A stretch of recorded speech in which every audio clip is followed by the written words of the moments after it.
My name is Dennis Martin, and I live in 42 Derrimore Crescent, Ballymena. And tell me about the hurling. What is it about the hurling? What was your love of hurling from? Oh, from 3-year-old. And we used to make our own hurling sticks out of elder bushes that grew up our lane, and they grew out of the ditch and they grew up like that. And we cut them, they're like a hockey stick. You slice the sides off them to make them flat. And that's what we played hurling with, because nobody had a hurling stick. And made a ball out of a pair of socks, toe of sock, stuffed it with wool, sewed it. But anyway, that was when I were only youngsters. But the first time I was, in 1943, Antrim went to the All-Ireland final in hurling. And my father took us to Corrigan Park to see Antrim beat Kilkenny and they beat Galway. And they ran the final against Cork, and he took us to Croke Park to the final. And Cork destroyed Antrim. So, but it was some experience at that age to get to Dublin and Croke Park. You know. Barry McKimmeridge, I born and bred in Ballymena. I interested in Gaelic games from my father's side, who had played years ago, in 1921. And in the early years in Ballymena, there was nothing for the youth other than soccer. Everything was soccer, soccer. And when we did start a team called St. Patrick's, we played just up the road from here on Macaulay's farm. You were involved in teams in this area before Ballymena All Saints. Before Ballymena All Saints, that's St. Patrick's. But on match day, we would have seated to the field, changed in our cars, climbed the fence, went over and chased the cattle off the field.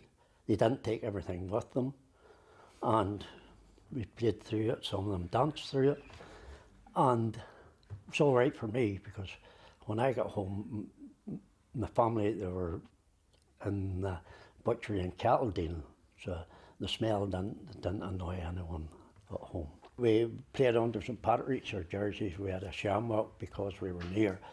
We were near to Slemish than our club here at the moment, and St. Patrick's was a good name for the club. Dan O'Connell. No, it was Dan, Francis Macaulay and Tommy Quinn, which I mentioned there, Francis McCurry, Hugh McCurry, Sean Davis, John McGurrian, Charlie McManus, Hugh Crowfoot, John Duffy, Reverend Father Scullion, Charlie Kelly, Morris McReynolds, we knew him as Jazzer O'Loughlin, Sean McKirby, Johnny New, Artie O'Hara, my good self, Bruce Goldring and Johnny New. Whenever this club was founded, at first it was supposed to be a hurling club. I had 4 sons, by the way. That's another reason why I joined the club. And my 2 older boys were playing rugby. So I got them to convert to the hurling, and they really loved it. So they were playing rugby first? They were playing rugby first. In Ballymena in those days, there was no Gaelic games played at all in the primary schools. There were 3 primary schools in Ballymena, all soccer. So what was it like back in the day? You touched on Sundays there. I mean, Sundays in this area in particular would have been considered a day of rest, so people didn't appreciate you going and playing. It was a total day of rest. No recreation whatsoever. Everything was locked up. And it was really boring. But there was no support in Ballymena for Gaelic games, anywhere. It was really difficult to get off the ground. I often discussed it with different friends. You know, it wouldn't be great to have a club here in Ballymena, but nobody was interested in taking it on. Until this priest, Father Jordan, arrived from Belfast, and he was the man that really got the ball rolling. Father Jordan, as far as I'm concerned, Father Jordan was the #1 man in our club. He had opposition from within the parish as well, because the parish themselves, they were community relations was a big issue with them. So there wasn't a lot, there was no support anywhere. He took it upon himself to organise a hurling club. No, he didn't have any GAA background. I don't know, he told me one time that when he came to the parish, he was talking to people like myself, and he always knew about these people leaving the parish on a Sunday to go out to the country to attend Gaelic games. And he thought that was unfair. So he said, why not have a club of our own? And what was the reaction to that at the time? Did people think that, did you think that it was possible? I didn't think it was possible, no. I thought it would be difficult, and it was. I wasn't in on it at all, but Tony Mulvanna and Father Jordan were sitting talking one day about thing, and Father Jordan said to Tony, what could we do in this parish to bring the people together? Of course, Tony just says, start a hurling club. So that's where it started from. And they talked about it, and then they had another meeting, and they decided to go ahead and form a club. I am Seamus Crummy, a native of Belfast, and joined All Saints at the time it was founded in 1975. But Ballymena, Ballymena was some quite people changed. must have thought you're crazy trying to start a Gaelic club up here. Oh, indeed. In fact, my next door neighbour at the time said, you'll never have a Gaelic club up at Slemish Park, And, well, he was a native of Ballymena and had been there for a long, long time, was a businessman in Ballymena. Tell me about how the club came to get this land here, this particular piece of land, this area. Well, when we were deciding that we needed a pitch of our own, we searched high and low around the area, everywhere, to see if we could get suitable ground to develop. And we'd eventually discovered we were going to have to, or thought we were going to have to move out from the town a good bit. And we eventually discovered this area up here, which is the coursing club grounds here next door, and all the surrounding farmland, and that was owned by Mr. Seamus Kearney, who was living down in Dunboyne in County Meath. His brother, Brian Kearney Senior, was grazing and using the ground, and I went to visit him, and he told me about Seamus owning it and whatnot. Would have to deal with him. So Tony Mulvanna, who was chairman of the club at that time, and myself went down to visit Seamus down in Dunboyne, and he was quite amenable to us buying whatever ground we needed to develop the pitches, provided he was getting the money. So I think it cost us about, for the just over 10 acres, about £33,000 or thereabouts. But of course we couldn't go through with the deal until we got the planning permission to develop it. One of the main objectors was in the little bungalow here at the back here, which has recently been developed and whatnot. All the talk was about it then, but they weren't getting anywhere until things were passed by the local council that it was going to get the go-ahead for this ground to be purchased for the games. She didn't want any Gaelic games being played up in what she termed a Protestant area. She didn't want a casement park in this area. After a while, as I said, she left the bungalow, and we never had any bother after that, except for an odd incursion. Catholics here, like these boys playing Gaelic football, have to accept a secondary place in this self-contained Protestant community. Council playgrounds aren't available for Gaelic football, traditionally played on a Sunday. Well, when we started here, we applied to the local council for permission or for playing pitches, for playing facilities. And they turned us down right away because we were a Gaelic athletic club. They said that the constitution of the GAA was contrary to British rules and laws, and that they wouldn't have anything to do with it. Their argument is that the GAA has no part in the community of Northern Ireland, and as such that they're not going to provide any facilities at all whatsoever for Gaelic games in Northern Ireland. It's happened so often in this land. It happens so often. The Gaelic games are thrown out, and I don't want to know about this. For the Protestant majority in Northern Ireland, the tradition is not Gaelic, but Unionist and British. Right, so we're talking about Ian Paisley, and we're talking about meetings that you're sitting across from people like this. Can you take me there and explain to me what that was like for you in those sort of meetings facing the guy like that? You mean club meetings? Whatever, public inquiry meetings, whatever you had to do. Well, the public inquiry was a 2-day affair at County Hall. It's something that should never have, wasn't necessary at all, because the application that we put in covered everything, and the planners couldn't see anything wrong with it. And in fact, we nearly got the nod to say that, like, you'll get permission all right from the local office. But once it went up the line a bit, the chief planning officer decided they'd have to accede to the protests of Mr. Paisley and his crowd and call a public inquiry. So to say that the inquiry went over 2 days at County Hall. It was an independent engineer surveyor. I forget his name at present, but he was from Belfast. He was working with some firm in Belfast, and he eventually ruled that he couldn't give us permission. So then I wrote to the British ministers that was here at that time. I think I went through a couple of ministers, and eventually met, I think it was Mitchell up at Stormont, along with 2 other committee members, Peter Boyle and Charlie O'Boyle, from the town here, who were on the committee at the time. And Mitchell told us that he was going to give planning permission. He was overriding the decision of the inquiry chairman.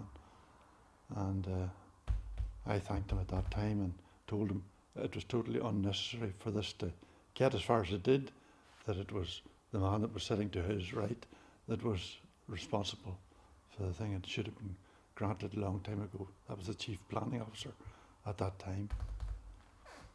So we got the planning permission then, and then we were able to buy the ground and then go through the whole process of getting tenders to develop the ground and all that. Did you feel throughout those sort of discussions at any point that you were taking a personal risk? I mean, those were dark times and you were facing across the table with people like Ian Paisley. I did. It crossed my mind many a time, but I decided just plough on. We just have to see what we could do. And I suppose it was accentuated with the time because of my father getting shot, and I think it was mainly because of his connections with the GAA and whatnot. Maybe not entirely, because he was a rent agent for the Bishop of Down Connor at that time, and he was collecting rents in all parts of Belfast, Protestant areas and everything. So I don't know whether that was the reason for him getting shot or whether it was because of his connection with the GAA, because he was still treasurer at that time, you see. But obviously that experience didn't put you off, and maybe it even steeled you. I can't really think about why I kept going. You know, I think it was maybe the determination of my father with his time, and that I wanted to do something similar to him. Do you remember the moment you heard that you'd won the case, and what was that like? I would have won on the pills. So it was. Was it a feeling that justice was being done? It was, you know. And then it was better whenever you start to see the diggers coming under the ground. They started off. I reckon that they might have been the best committee men in the country, the ones that was there. Like Seamus Crummy and Dennis Martin and them. They were all great workers, and they were all for the club. It makes an awful difference when everybody's trying to make the club. And I have to say, I think they've done well. I found a story of struggle in the early days. It was a great struggle for those pioneers, and I'd call them pioneers. This is Ballymena. We're establishing GAA. We're trying to do it in the middle of the 1970s, when all around us, essentially, the turmoil that was ongoing at those times. So that was the first challenge, and the first thing that I realised, that those people were pioneers and they worked really, really hard. They faced so much opposition, but they came through it. They didn't step back. I'm sure on many occasions they could have thrown their hands up in the air and said, this is just not worth it. But they were a determined bunch of people. Many of them, I suppose like myself, came from outside Ballymena. They knew what Gaelic games offered. They had a previous involvement in it, and they brought that to Ballymena, and that drove them on, I feel. They secured the facilities that we now have, the land that we now have, and that's well documented. That was a very difficult process, even to get planning permission to have a club and a pitch on this site. But they strove on with that, and they got there in the end. So I suppose they were pioneers in so many different ways, and they brought so much energy and effort to that. When I listen to the stories and I read the minutes, I mean, there are things that jump out at me. There are funny things, you know. I've just ordered £2,000 worth of O'Neill's footballs for this club. In 1976, it's recorded in the minutes that the all-weather football had been punctured and somebody was tasked with going to get it repaired. At the next committee meeting, they reported that the punctured ball had been repaired and a new ball, leather ball, had been bought. And Paddy Devlin, who was one of the committee members, was to take sole charge of the leather ball because it was only to be used for matches, and people were to call to his house for it and return it to him after the match. And I look at that and I think, isn't it amazing that we're now sitting 40 odd years later in a totally different position, but if those people hadn't have been doing what they did back then and being as thrifty as they had to be, where would the club actually be today? So there's funny stories like that littered throughout the minutes. I'm Paddy Neeson, born and bred in Ballymena. Coming 60 years of age now, you know, so I was at school when the club started. I was formed, and I suppose it was in the 70s, which wasn't a great time for youth because we had nothing in the town to look forward to. There was recessions on, the troubles were flaring, and just young people needed an outlet, and it was actually a fantastic godsend when the club was created, because it gave us something to express ourselves and an outlet in a constructive way where there was plenty of other influences there which were attracting young people in maybe not the right directions. So it came at exactly the right time for you.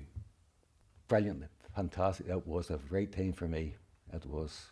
But when the club started, for example, I remember one of the bits of advice we were given: if you're going back from the club, wrap your boots around the hurl, because then it can't be deemed as a weapon. Can you take me back to 1979, Paddy? Southwest Junior success. What do you remember about that?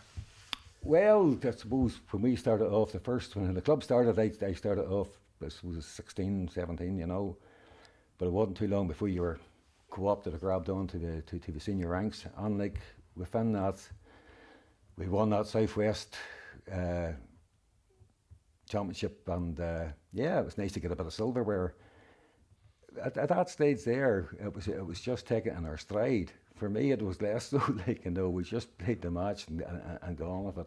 And it was playing with, what was good with that, we were playing with someone that found their members. Seamus Crummy was playing in that team, like, you know, we had Paddy McElwain, or we had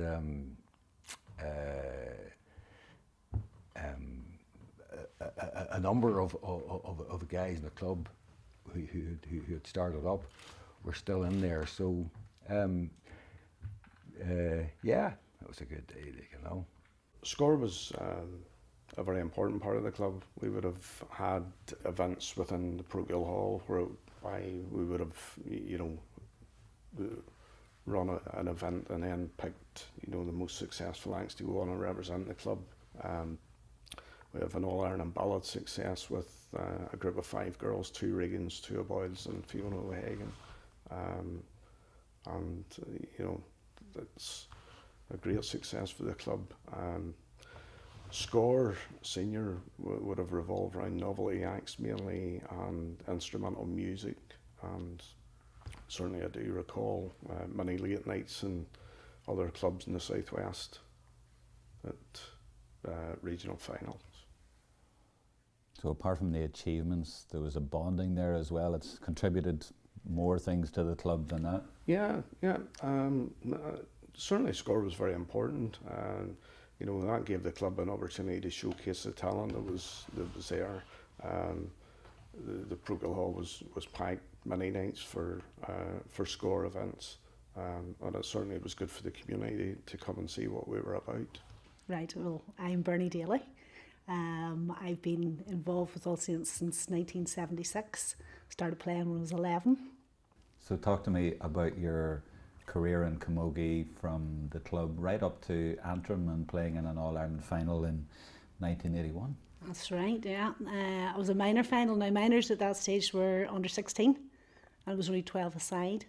So I had been playing in that minor panel from I was 12 under Rosina McManus, who was the great lady of camogie and obviously was the president of the Camogie Association at one stage as well.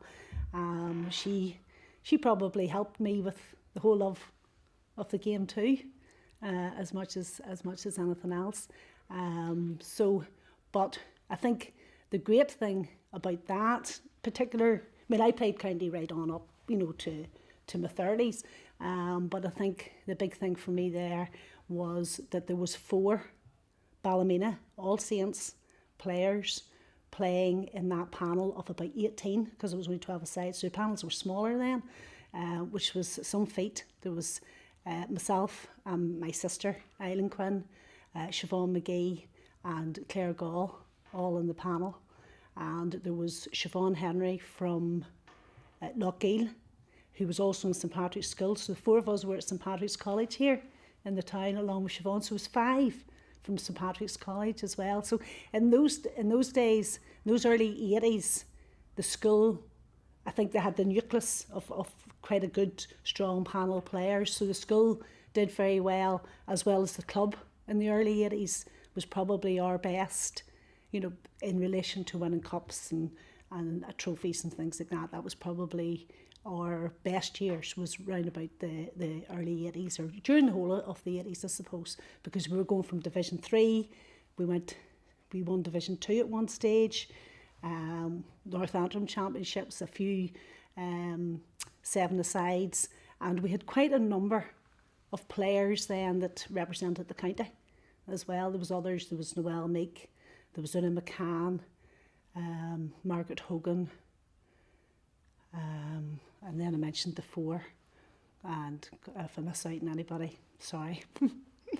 But I remember sports days at the club were just monumental. You know, you would go there and it felt like there were hundreds there, felt like there were thousands there, but probably thinking back on it, not as many.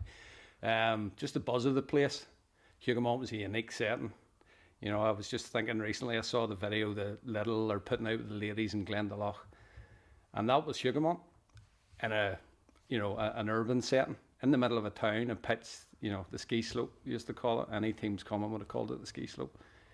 You needed to be careful where you stood in Hougoumont. You mightn't have seen someone from one end of the pitch to the other. You know, you could have been in a dip somewhere and you couldn't have seen your corner back. You might have been playing corner forward. So, and Hougoumont was where it began. From, you know, I remember my father took me up to a sports day one Sunday, parish sports day, and it was very up buzz about the place. They had, you know, everything going on. There was games going on throughout the day. There was, I can still remember a young Mickey O'Neill taking penalty shootouts and winning them most years, you know, with the Hougoumont, and just a buzz about the place. You know, there was, you know, they were pillow fighting across trees. They were, you know, it was just, there was no health and safety in those days. Hougoumont was, you know, it was like Croke Park on sports day.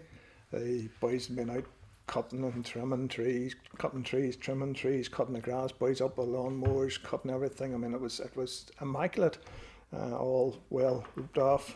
We had fantastic crack. I mean, there was kids' sports, there was the Hougoumont Mile, there was donkey derbies, there was tug of wars, there was matches. You know, clubs come in and played matches. It was absolutely fantastic day. Everybody really looked forward to it. You know, when got fantastic enjoyment out of it. My fondest memories of the club, or my early memories of the club, were at the pitch at Hughamount.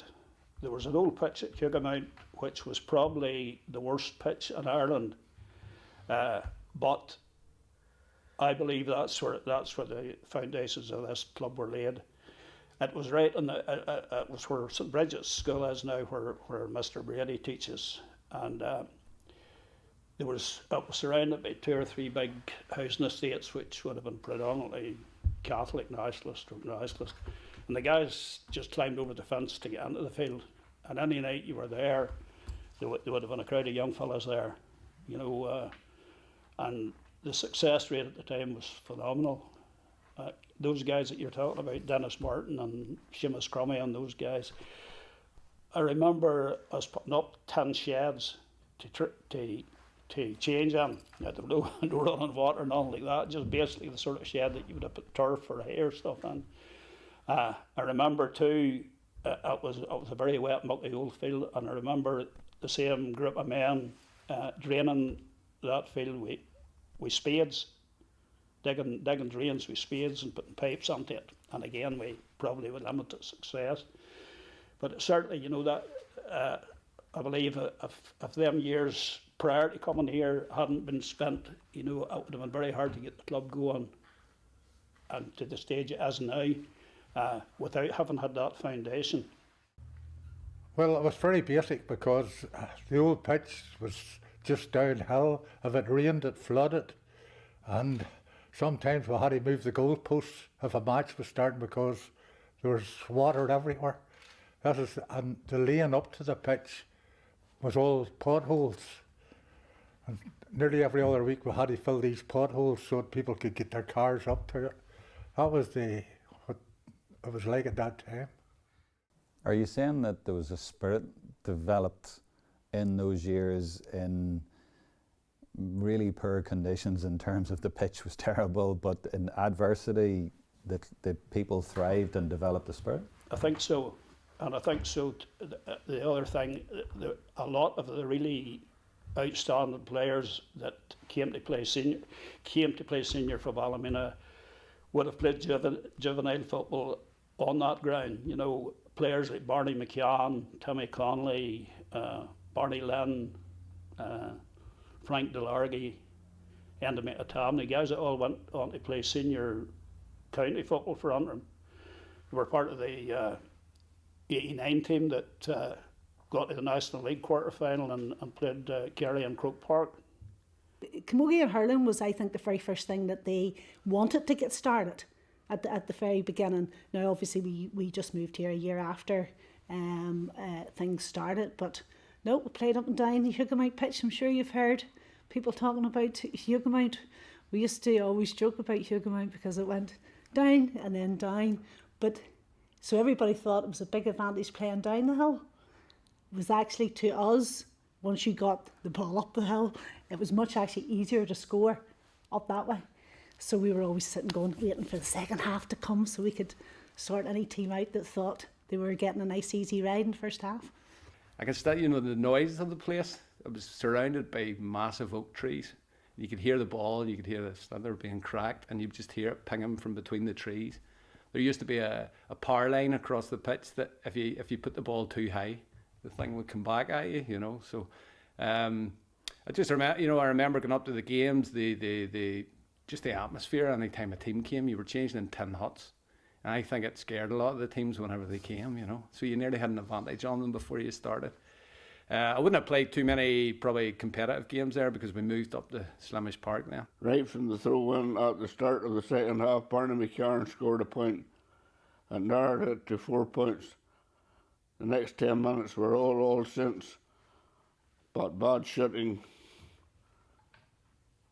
and a terrible miss by Raymond Shannon when a goal looked to be on the cards. Completely against the run of play, Dunloy got a goal as a result of a bad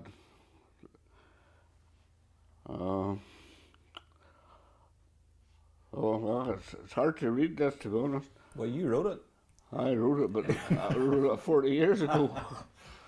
Yeah, Gussie I played with Gussie actually, Division 4. because he was a great footballer.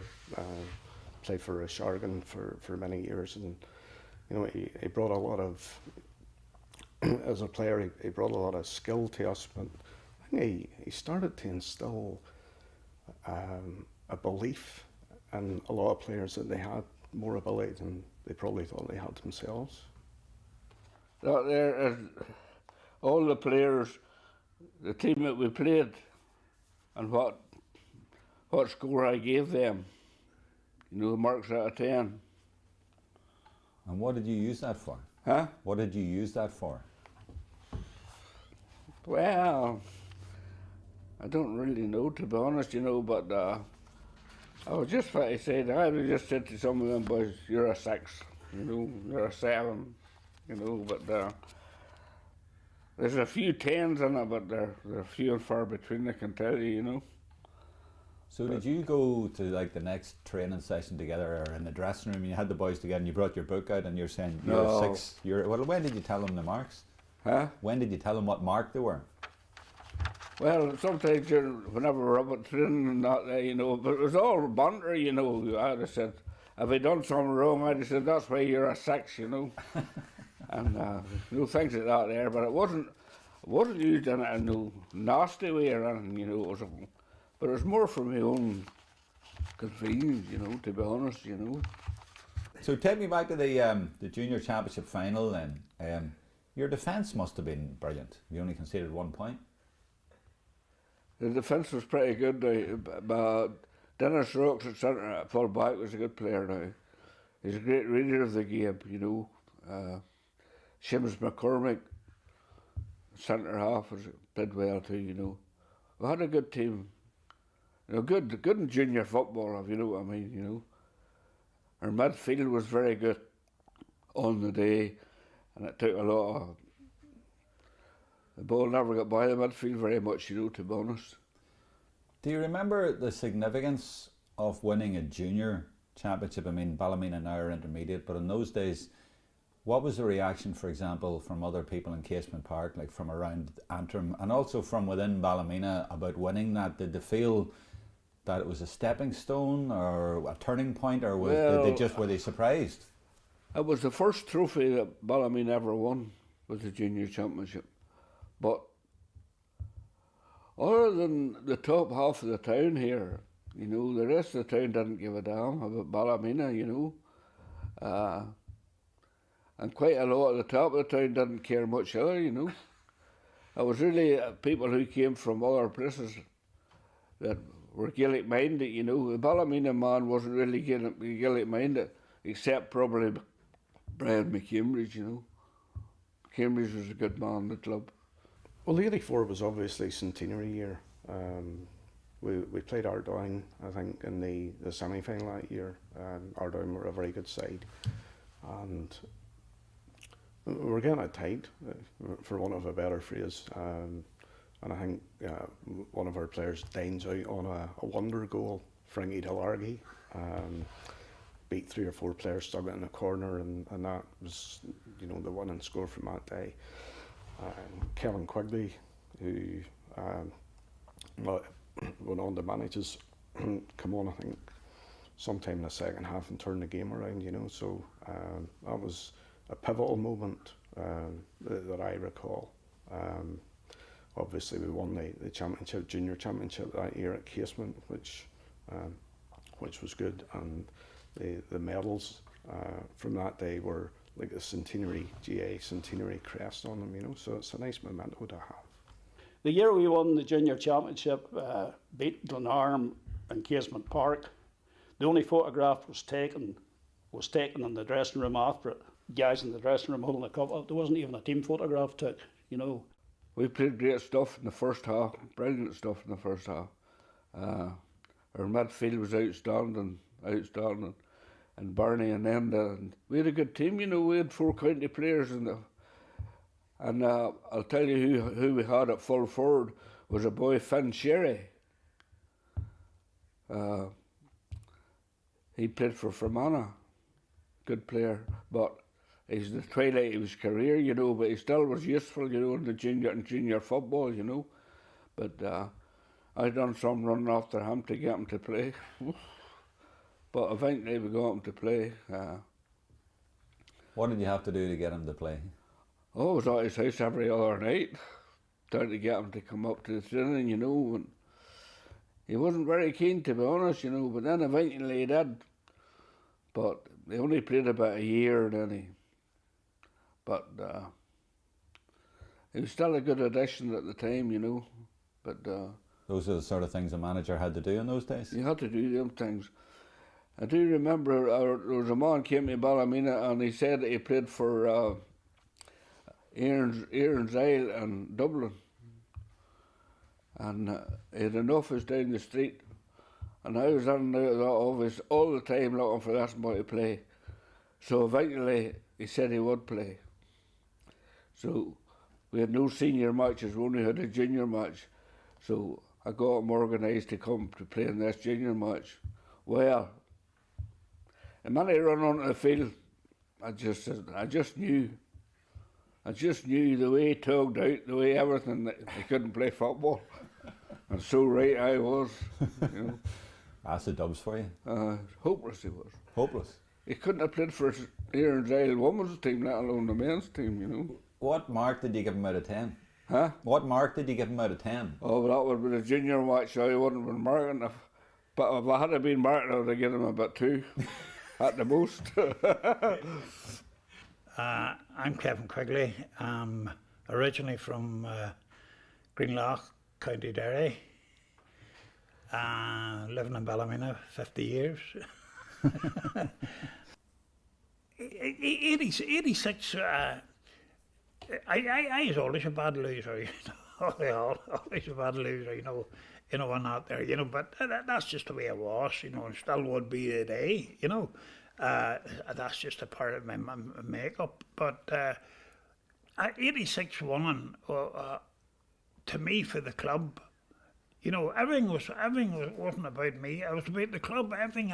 When I was a manager, I counted myself as one of the players. You know, right down to the water boy was part of that panel. If we had 30 a panel, every one of them was just as important as the goalkeeper. You know, to me, that's the way I treated the team. That's the way I treated the guys. So is it fair to say in those mid-80s successes helped to put Ballymena on the map? I would say so, yeah. Certainly, it was very much a natural progression from junior to intermediate to senior. We also moved up the divisions from 4 to 3 to 2, established ourselves as a Division 1 club, and I think everything sort of as a total, you know, the move from Hougoumont to a better playing surface up here to better facilities on, you know, everything contributed to people wanting to play, you know, so I think it was a natural progression. The first year of senior championship, we were drawn against St John's, who would have been the St Galls, the Corrigan of now. St John's still hold the record as the most championship wins in Antrim. But we were drawn again. We got a home draw against St John's, and it couldn't be played at Hougoumont because the pitch wasn't big enough. First of all, and there were no fencing around it. And the game was played in Portlaown. A very interesting story. Andy McCallion Senior. I don't know whether you'd be aware of it or not. Andy McCallion, that was the All-Star. Well, his dad would have been a stalwart of the St John's club, but he said it didn't matter where they played Ballymena. We could play them on William Street, and beat them.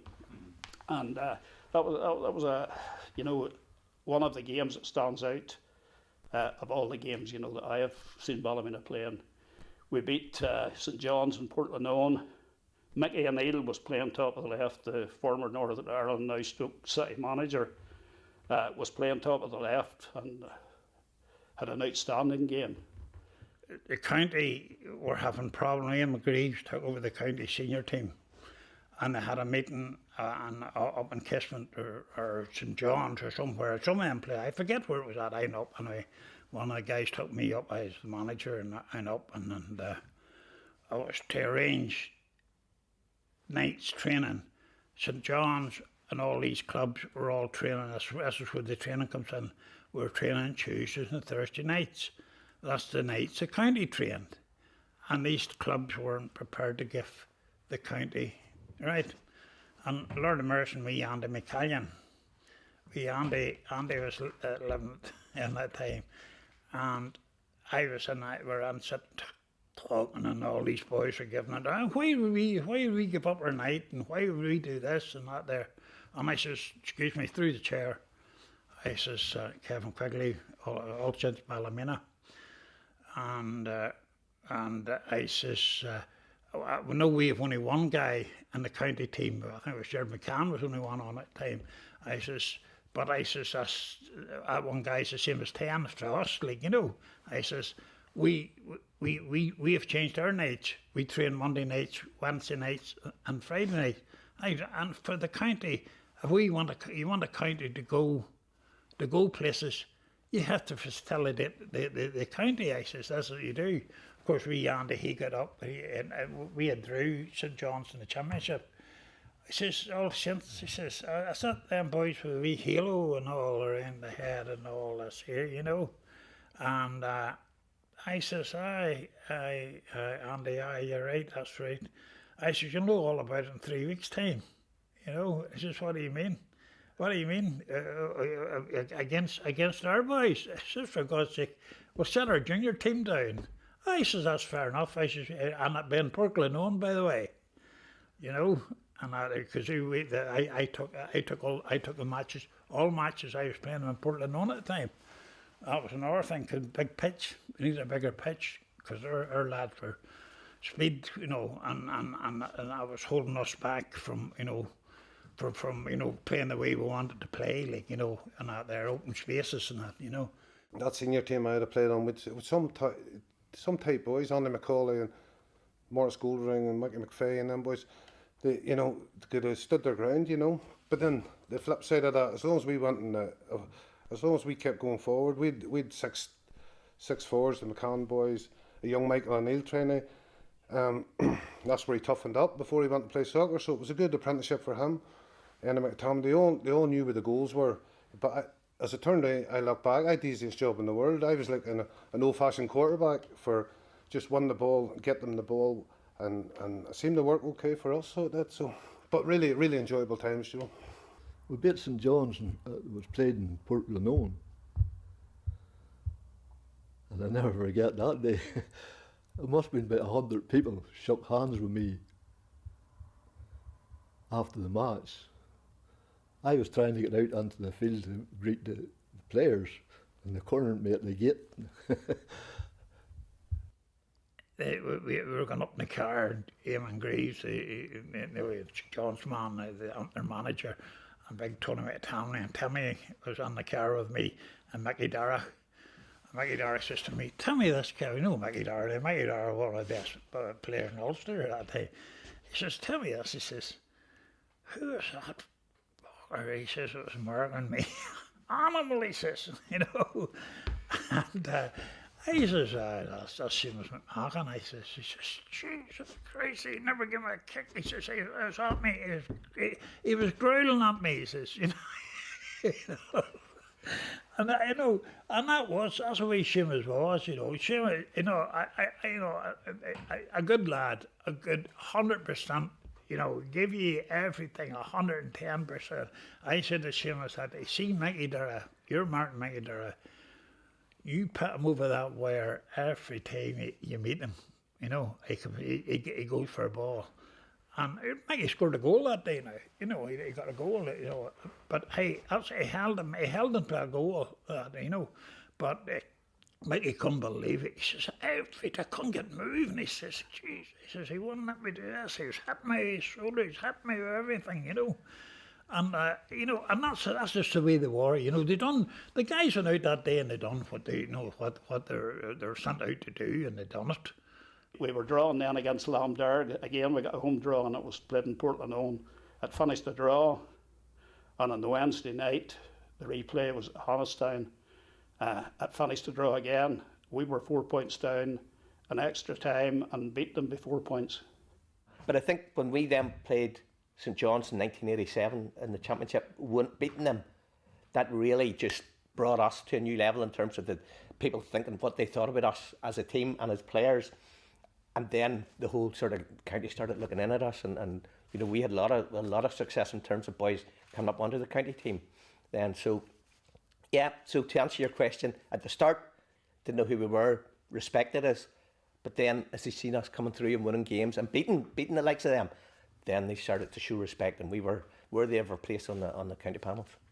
1989. Yeah, great year. I'm not sure that people here or outside would go, you know, think of Ballymena being that strong in those days, but you got to the only ever county minor Grade A football final. I mean, obviously it was a brilliant team, you were on it, but who else was on it, and what sort of year did you have? Well, that group of players that was involved that year, we'd all started, well, I think I counted 6 or 7 of us, all started primary school together in All Saints, and we're under chasing of Sean McLaughlin, who was from Greenravel, but he was very into soccer, you know what I mean, but he gave us the right values and the right things about approaching sport.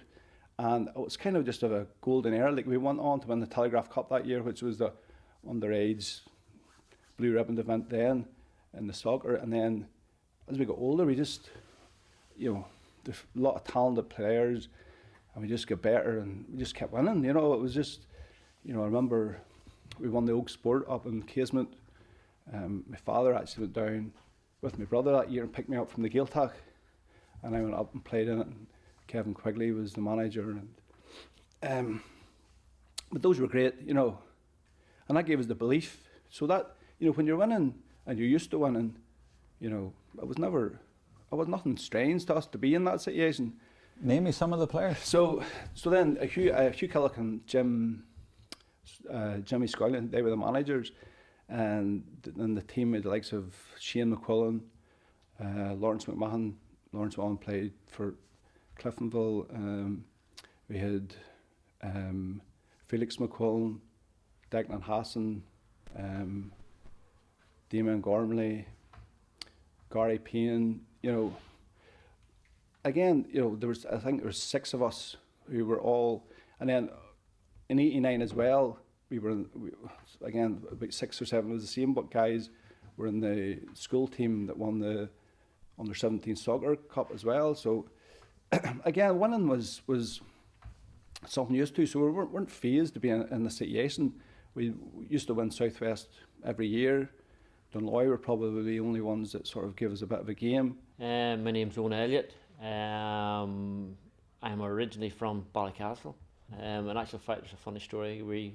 Alistair McWilliams, who was the secretary at the time, was asking me a couple of questions and so on and so forth, and I kept on referring to it as I normally would go up to the hurling field, because that's all I ever knew.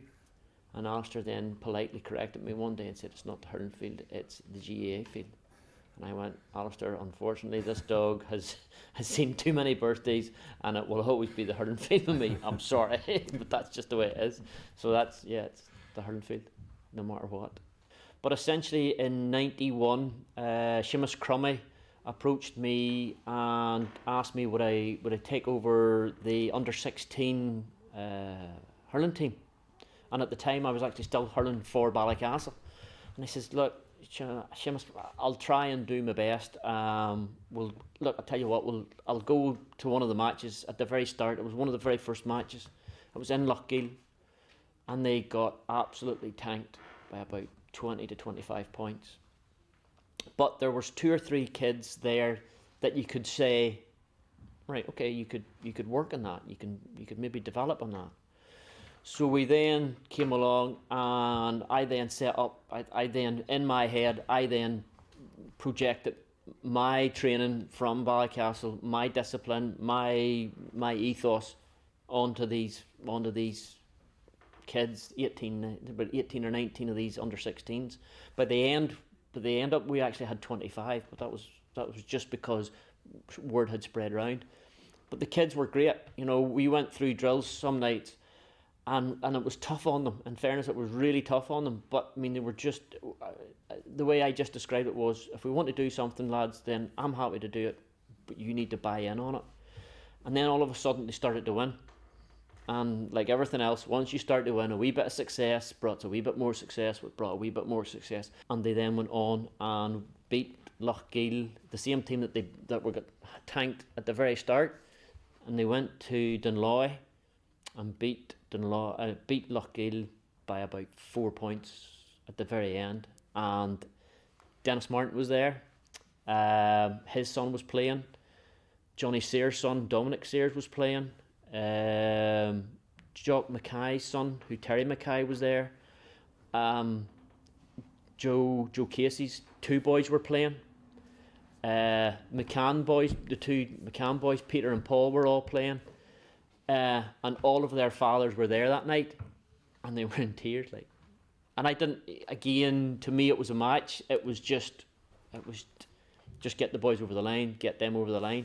Until this day, obviously they were all involved in that team. Some of them are still playing at the senior team, but that was, you know, I didn't understand the significance of it until it was told to me later on. But it was, you know, it was that night was, I must admit now, it was a really special night. I'll not really forget that night too much, to be perfectly honest with you. Still to this day, a lot of the hurlers from '91 will say hello to me.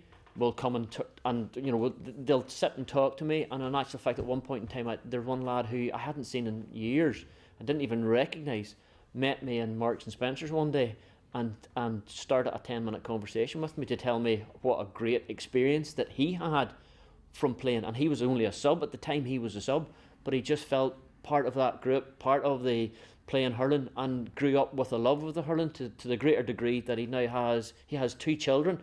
And he gets them to play hurling now. That's to me, that I came home smiling at that point, to be perfectly honest with you. Well, there was a whole lot. I drew up plans for this here myself. Couldn't get anybody to back it, you know.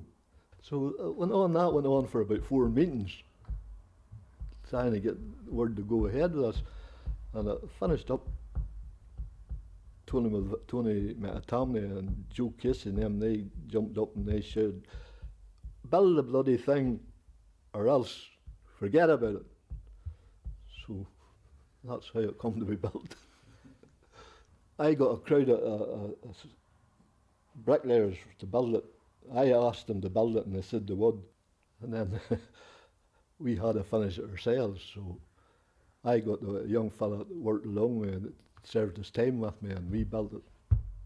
We also had an Englishman come one day looking for a start, so I started him. He was a good bricklayer, done most of that, some of that. So that's how it was built. But it was Hassan done the roof. That was paid for. The foundation, all the excavation down around there's a big lot of soil, you know. I forget how many cubic metres of soil had to be shipped, but that was paid for too, you know. But all that flooring and everything, painting and all that's all. Dennis Martin said that had to be done voluntary, and that was way. But I never, any time I asked anybody to do something for me, they done it. How much sweat and voluntary labour went into it? A lot. But it was done all voluntary, like it was big, it was a big project, like, for a few boys to take on. When the guy that was involved with the Foundation of Sport and Arts, where we got a grant, he couldn't believe that the building that was built for the money that he had sponsored us, you know. Couldn't believe it. Them goalposts in Slemish Park there, Hassan made them. But them ones down there and not there, they were, Anklin was closing down there and they were pulling out the whole thing, and I went over one day and this boy was taking these pipes and things for scrap. And I sorted out them pipes and asked them much to give them, what he wanted for them. He looked at me and he says, what the hell do you want them for? I said, I have a job for them. And he says, give me a $5. So I gave him a $5, and then I had to go and get a lorry to transport it to here. And Tony Tamney, they had lorries on the road at the time or thing. So Tony brought them pipe, and Joe Casey and me welded them together and put them up. You've done some wheeling and dealing down the years to keep this place going and to get it where it is today. When I look back at it, I just didn't believe I'd done such things. I was sitting, we were going to build that wee shed down there. That was for changing rooms, because we was changing up in that tin hut up there. And we had no money to do anything with. So I went and I lifted the phone and I rung McCann's and Tim, and I says, I'm telling you what I want, I'm begging. Ah, you're always begging, he says. So I want a ton of sand. Ah, you do? Oh, well, I have that much sand I'm selling it, he says. So I want a ton free gratis. And he hadn't had a while, and then he said, all right, you send the lorry and I'll give you a ton of sand. So getting the lorry then was a big... So we got the lorry and got the ton of sand up there for nothing, and we got the blocks without paying VAT on them. And boy gave us 2 or 3 bags of cement. There was one thing, Jerome, before I go, 1990, while I was chairman, and you probably may have touched on this with Dennis Morton anyway, it was the GAC, I think that was the name of the company, All Ireland Rural Clubman of the Year in 1990. You're sitting, and one of the reasons why he should be Clubman of the Year, he built this place here almost single-handedly. These changing rooms, he spent weeks and months up here. We had one fella he had employed or the club had employed to help him, you know. He built this place, and during the time he actually had a heart attack, or just after he had a heart attack, and he was seriously ill, you know. And it was something I had pointed out in the submission I made about, you know, the time that he had spent here and the effort he had put in, you know. But he was also a former hurling team manager and a clubman through and through.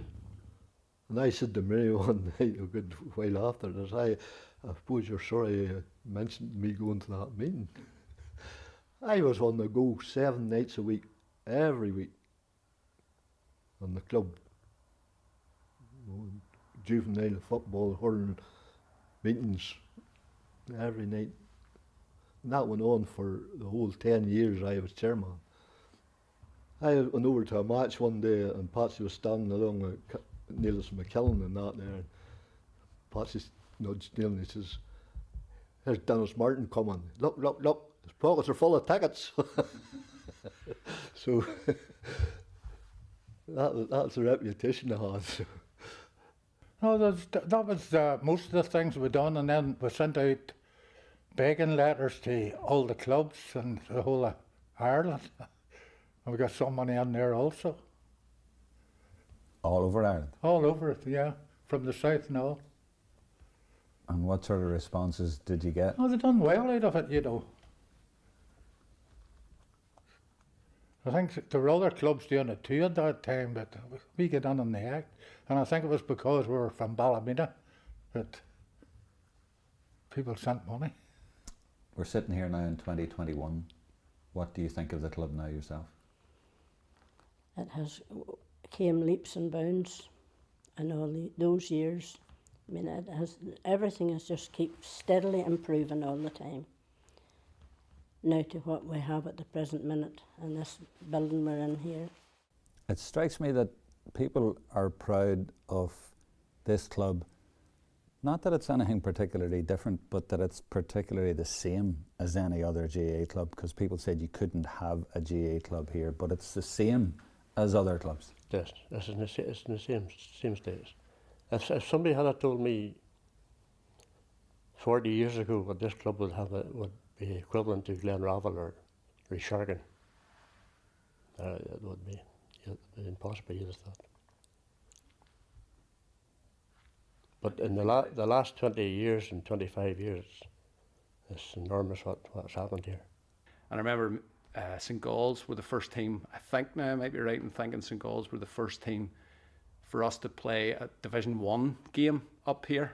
And I remember hearing the St Galls boys, Seamus McGorn and Sean McGorn and boys like that, overheard the Belfast and them saying, "Look sake lads, get the snooker cues out," you know. And I just remember being so proud that they were talking about Slemish Park, the pitch and everything, you know. So my name's Hugh Killick. I'm born and bred in Ballymena. At the minute, within the club, I am currently vice chair and I'm helping out with coaching the under-20s. I think my memory of it is Jumbo and myself taking our kids down to under-12 training session. An under-12 training session one night. They were 8 or 9 years of age, and it fairly quickly became apparent that they were too small for that. So we asked for a football, took them outside to the grassy area of St Pat's, and from that, the following week, if there was maybe 4 or 5 the first week, there was maybe 10 to 12, 13 or 14 the following week, and it grew from there. And again, my recollection of it would be we would be one of the first clubs that took under 8s and under 10s. At that time, this would have been 4 or 5 years before fundamentals, before all that came into play. And the basic driver, Jerome, was that what we wanted was that by the time this group, the group of 8 or 9 year olds would come to play under 12, that they would have a knowledge of the basic skills of Gaelic football. So that the first under 12 match, which would have been your first competitive match at any time at that time, they would have been clued into hand towing, picking the ball up, catching the ball, etc., etc. It wasn't there were other plans evolved out of that, but that was the basic premise for where we started. At that stage, Davits and Belfast were the only other club that we knew that had under 10 and under 12 teams. So we had an annual friendly with them, and that was the only competitive football we got. But as I say, that team, that group, then went on, as we'll touch on later, to win a County Minor B at Casement. So it was the full journey with that group. Now once we started that, we kind of realised that we needed more of a structure within the juvenile side of things. At that stage, and I don't think we would have been alone in GA clubs at that stage, where you were kind of thrown out at under 12, you were given a set of jerseys and away you went. We were trying to bring a bit more structure to it. We were trying to sort of get things moving in the right direction. We wanted to be a bit progressive about it. So we tried to set up fundraising activities, quizzes, etc., etc. One of the key things was that we tried to involve parents as much as possible. After a while, it became apparent that whilst we were getting the numbers, it was becoming, at this stage, you're probably 2002, 2003, it was trendier, shall we say, to play Gaelic sports than it would have been years and years ago.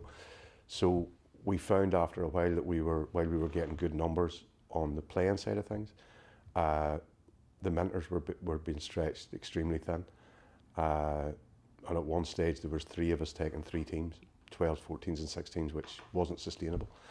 So we actually called a meeting up in here and asked parents to get involved, to become more involved.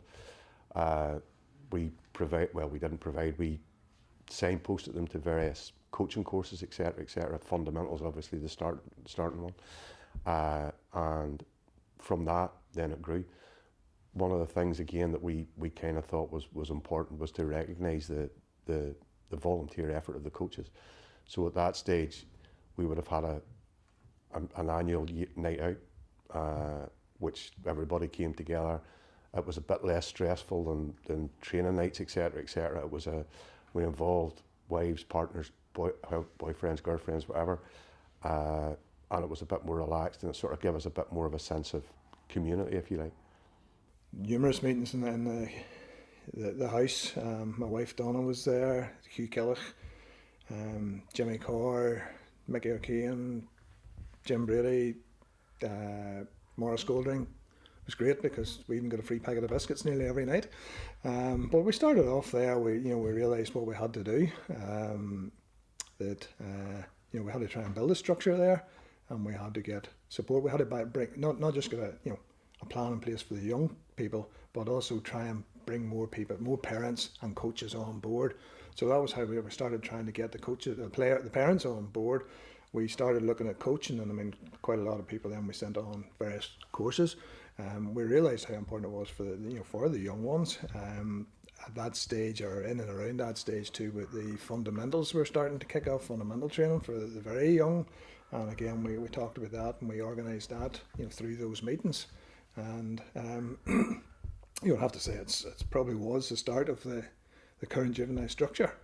Fun was the thing. We listen, with all the best will in the world, and that you'll speak to so many coaches that tell you that the importance of skills, the importance of training, etc., which is all very, very true. But one of the things that we quickly realised was that if they don't enjoy it, they don't come back.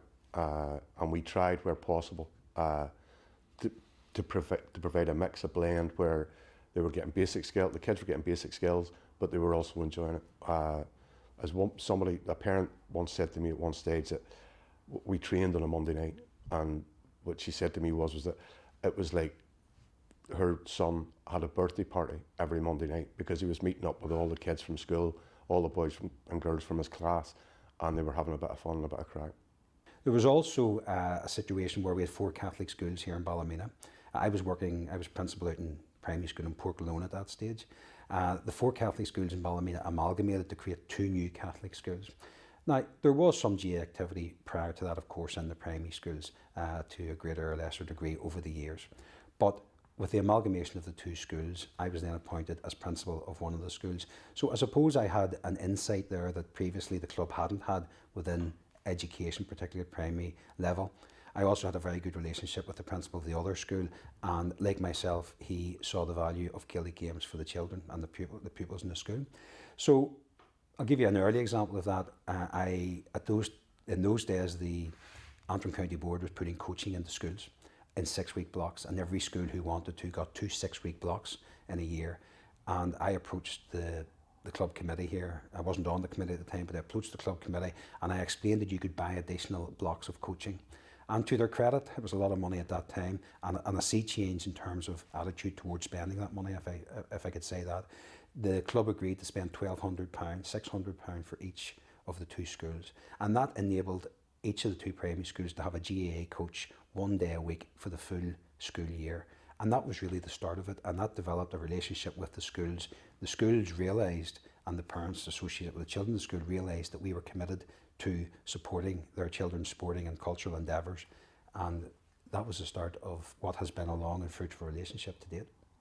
One of the first meetings in Jumbo's kitchen, we identified Jim as somebody that we would like to get involved. We knew the level of organisation that he had within schools, and we knew his passion for Gaelic games. The one thing I do remember, it's one of those seminal moments where I remember the first meeting he came to, where he said to us that he thought that what we were doing was good, and that it was Kevin, his oldest boy at that stage, was the only one that was under 8 training, and he basically said to him if he didn't, he wouldn't have his kid out the training, and that's why you kind of thought to yourself, yeah, well, that sort of proves that we're moving in the right direction. In terms of maybe cross-community work, we have been engaged in programmes over the years, particularly, for example, with Ballymena Rugby Club. We would have quite a number of our children now who play rugby as well as GAA and vice versa. That is twofold in terms of its benefits. It gives our children another sporting outlet, but it also helps to spread the message of GAA to another captive audience. And that has paid dividends as well in terms of players coming here, particularly young players coming.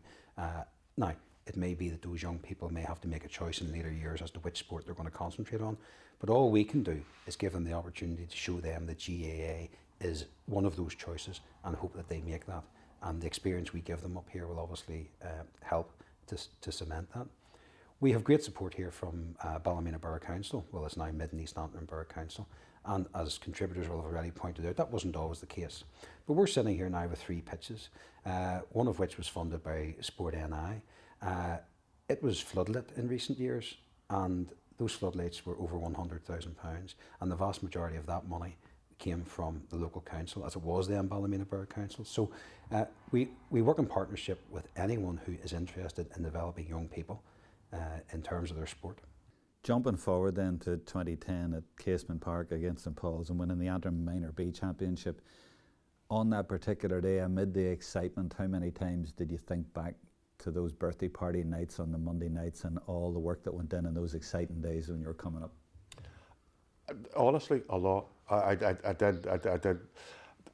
Listen, one of the main things for me about GAA is about the sense of community. And whilst the memories of winning that night at Casement under lights, like Casement, as you know yourself, is a magical place. Under lights, it's even more magical. We won the game fairly comfortably, and you were able to, so it meant that about halfway through the second half, you were able to kind of take things in. But thinking back to that there was a fortnight beforehand where the buzz was superb. Parents were making banners. There was scarves, headbands, all on the go. There was kids growing up who were getting face paints and stuff like that there to go to Casement that night to watch the match. So to be able to deliver on the night for them and to give them something, a pride in the club, a pride in the jersey, whatever, and hopefully aspire the younger ones to go on to feel a success, etc., was superb. And I think that sort of the whole picture was about more than just the win on the night. We started back in basically about year 2000, with a squad of young guys with, there was obviously whatever juveniles were about, but Hugh Killick and myself decided we would take a group of younger ones, under 8s, basically aside, and try and start training them.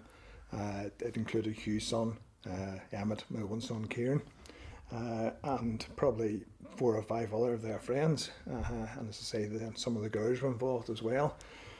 And we just brought that team up. Hugh and me started it, and then Sean McNally came on board, and we basically brought that team up for 10 years to minor. And the championship was fantastic. Certainly probably one of the best days I've had not playing. The excitement was brilliant. The support we had, parents, club members, Ballymena people who probably hadn't been at matches. I do remember halfway through the second half turning around and looking at the stand and seeing the faces of the kids and the banners that had been made, and thinking to myself, yeah, this is good. Maybe with 10 minutes to go, we say we have it. Just euphoria from ourselves, from the players and supporters. It was fantastic. We'd done it. County champions. And do you remember at the end giving your son a big hug? I don't remember, but I hope I did. Give them all big hugs, I would hope. I remember getting a hug from Ryan Stewart, the goalkeeper, and I remember he nearly squashed me. I'm a big fella. Ryan nearly choked the daylights out of me. It was absolutely brilliant. It was actually my son Kieran's birthday the next day, so we had a fantastic weekend. But I suppose after 10 years, if you brought all them kids through from the age of 7 or 8, they were all your sons by the end of it. Okay, they were a great bunch of fellas, really great, and we had fantastic time with them. They were like a squad of sons there, and it was brilliant.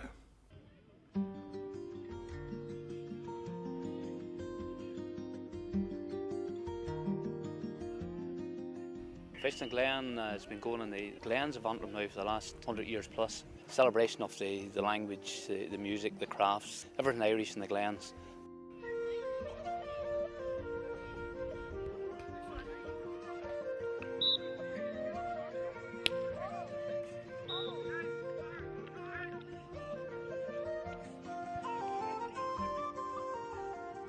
As a small girl growing up in the Glenarm Glen, going down to Glenarf, you see, because Glenarf, they had it for many, many, many years. So I just remember going there with probably my mother and father. God be good to the two of them.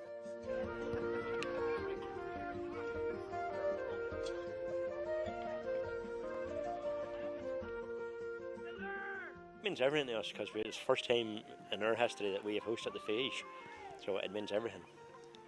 Ballymena is seen as the gateway to the Glens, and the fact that it is the gateway to the Glens and bringing the Feis the Glens right to us it's a real honour and a pleasure.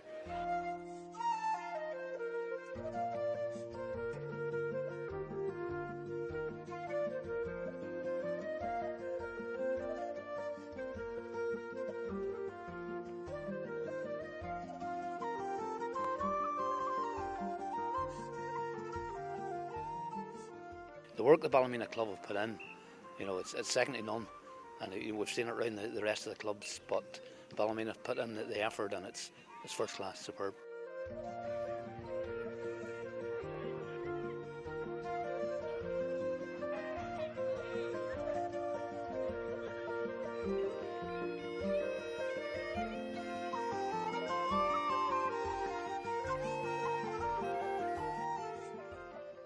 It'll be a long time before people will forget about this, you know, and it'll always live long in the memory, and that's really all you're wanting to try and do.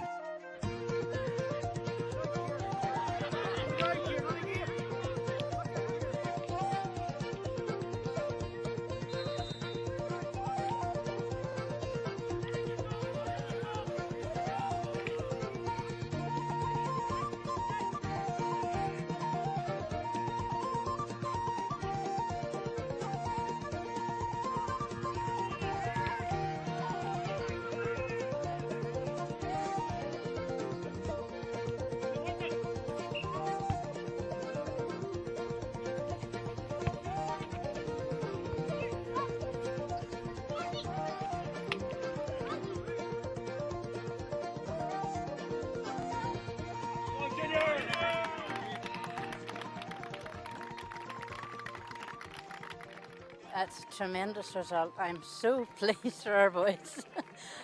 I suppose I'm a bit nervous about it because I was standing on the side there and I was so worried in case they would lose it in the second half. And I thought, oh please God, let these boys win tonight. With Ballymena hosting the Glens Feis, this is just, it's the icing on the cake. I know it's a Glens Feis. Ballymena has never hosted this, insofar as I know, before, and it's going to be a one-off in my lifetime. So I mean, that's a plus itself. I've been to lots of Glens Feis, been a Glens woman myself. So, in that respect, it makes it more enjoyable for me. And special. Absolutely special. There's no words to describe it at the minute. No words. There's images coming into my mind. When I was here, 2011, the Feis of the Glens. That's it.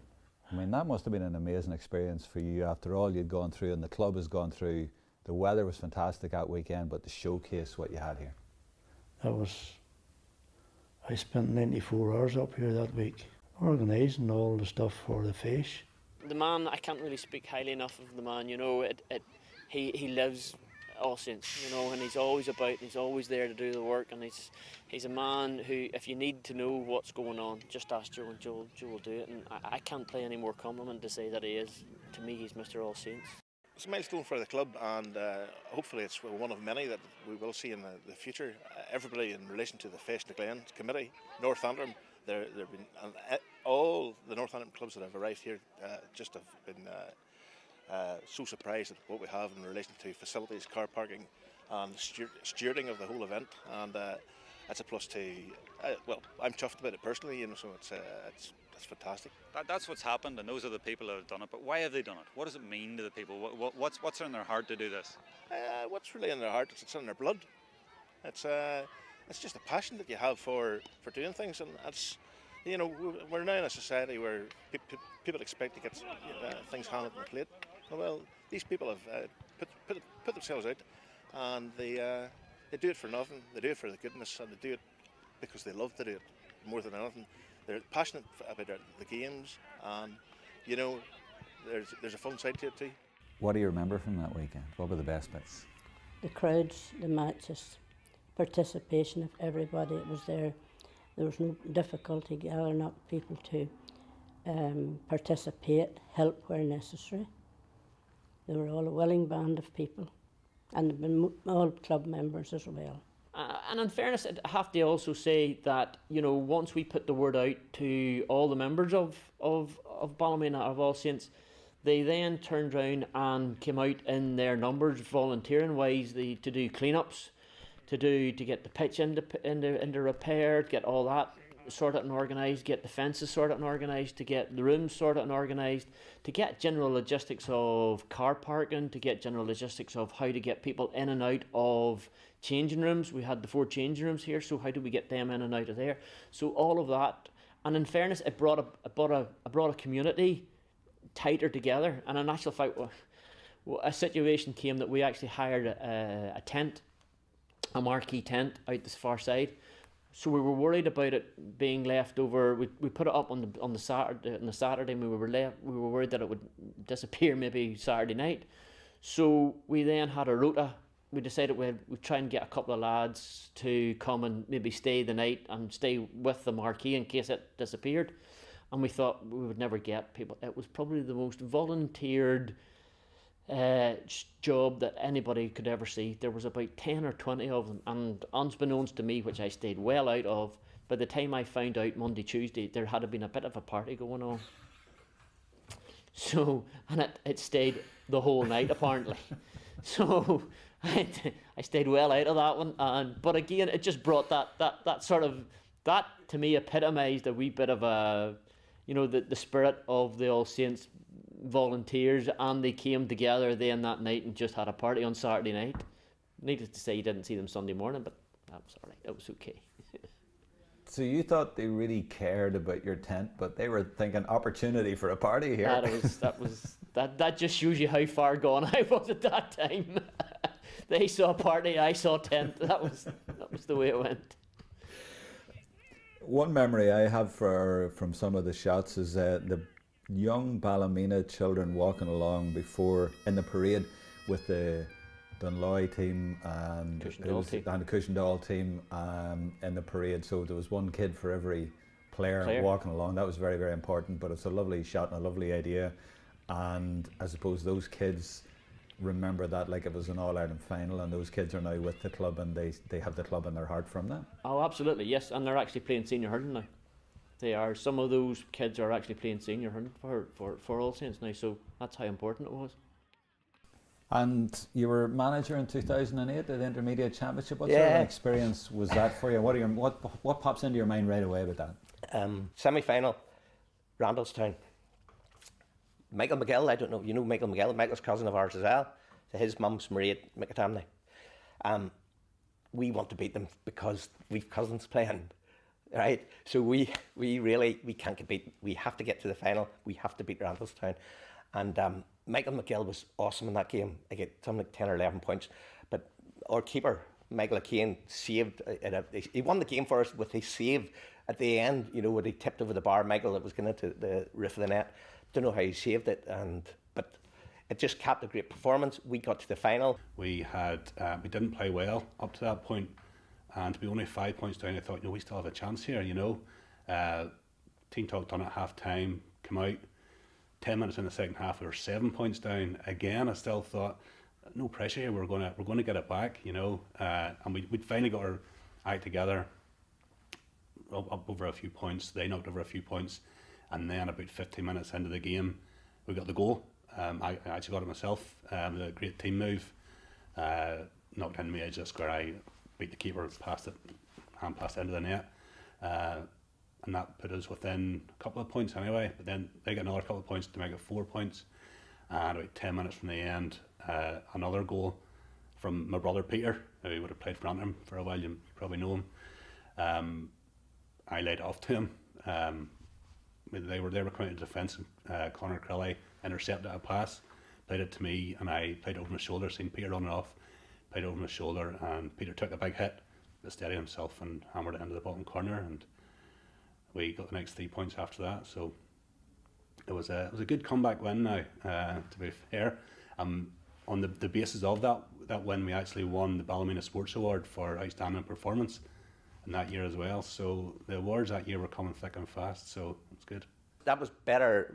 I won it 22 years before that, but that was much better as manager, because you sort of when you win it as a player, you have responsibility for yourself, really make sure you do the business. When you're manager, you have responsibility for everybody and making sure the whole team comes together and does the business, and they were awesome.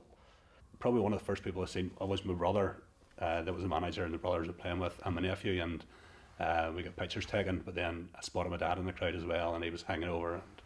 And my dad steeped in GAA as well. He was captain of the Great Blahi team for in the 50s when they were not, I think 8 in a row they done. He was captain for 4 or 5 and we won 6, so it was big. He was a big Gaelic man, you know, so it was good to see him. Nice moment. Yeah, it really was. So yeah, maybe more for him. Yeah, probably more for him, because I actually do remember when I made the debut for the seniors. I think I was 15 at the time, and again it was Casement Park, and again another brother was manager, so that might have been the reason why I was playing. But I scored 1-4 in the game, and it was in Casement Park, and I remember coming in after the game up the steps of Casement, and my dad was hanging over, congratulating me as well, you know. So it was a similar moment, you know. So, and again, it would be remiss of me not to mention Alistair McWilliams. I know you'd met Alistair before, who sadly passed away a few years ago there, but Alistair was great for this club. Even before I was involved in the club, Alistair was always a part of it. He was always there. He was always involved in it, and he was as proud as punch that day that we won the championship for the first time when I was playing. And he was the photos he took, the stories he could tell. It was amazing to do it for him, and he was standing there like a kid at Christmas whenever we were getting the trophy. You know, it was brilliant for the likes of him to see that. You know, so. His blood's black and white, mine's is black and white, you know. It's boys like that are just what we play for, you know. 2011 Intermediate Championship with Damien Kelly here talking to us about what that was like. He was the captain then, you were the manager. Can you give us your perspective on what that achievement was like, winning Antrim? We were actually 3rd, 4th choice for the manager's job. We were 3rd, 4th bottom, I think, in the league. And I think the way I left it with the committee, I says, go and try someone else. He says, I'm not really that bothered. You know, not as abrupt as that. I says, so give it a week or two and they come back. I think they tried people and then I says, okay. And then I asked Kevin McCarry, good mate of mine, I asked Kevin to come in along with me. 2 of us were 50-50. And I come up with a game plan. Kevin had them working hard. And all of a sudden, things started to take over with a few injuries, but we give them 3 boys we mentioned, the Peter McReynolds and Paddy and McCulloch, we give them the opportunity. But the game plan I set up, I said, because you know the old saying, you can't teach an old dog new tricks, but they just bought straight into it, Jerome. And all of a sudden, the more experienced players, they seem to have a protective thing around the 3 lads, and we just want confidence. But what a journey. Previously we beat Portnoy in the final that year, but they'd beat us by double figures the year before, and all me and Kevin really put into them was belief. Just believe in yourself and do your best. Don't play with any regrets, and they were happy enough to do that, and they would have hung on every word you said. I mean, usually you have a wee bit of turbulence through the year, but they were absolutely brilliant, and well led by Damien Kelly. But there was so much standing. Michael McCarry was unbelievable, and Peter McNichol, 2 big strong boys, and Paddy and Snowy in the middle of the park.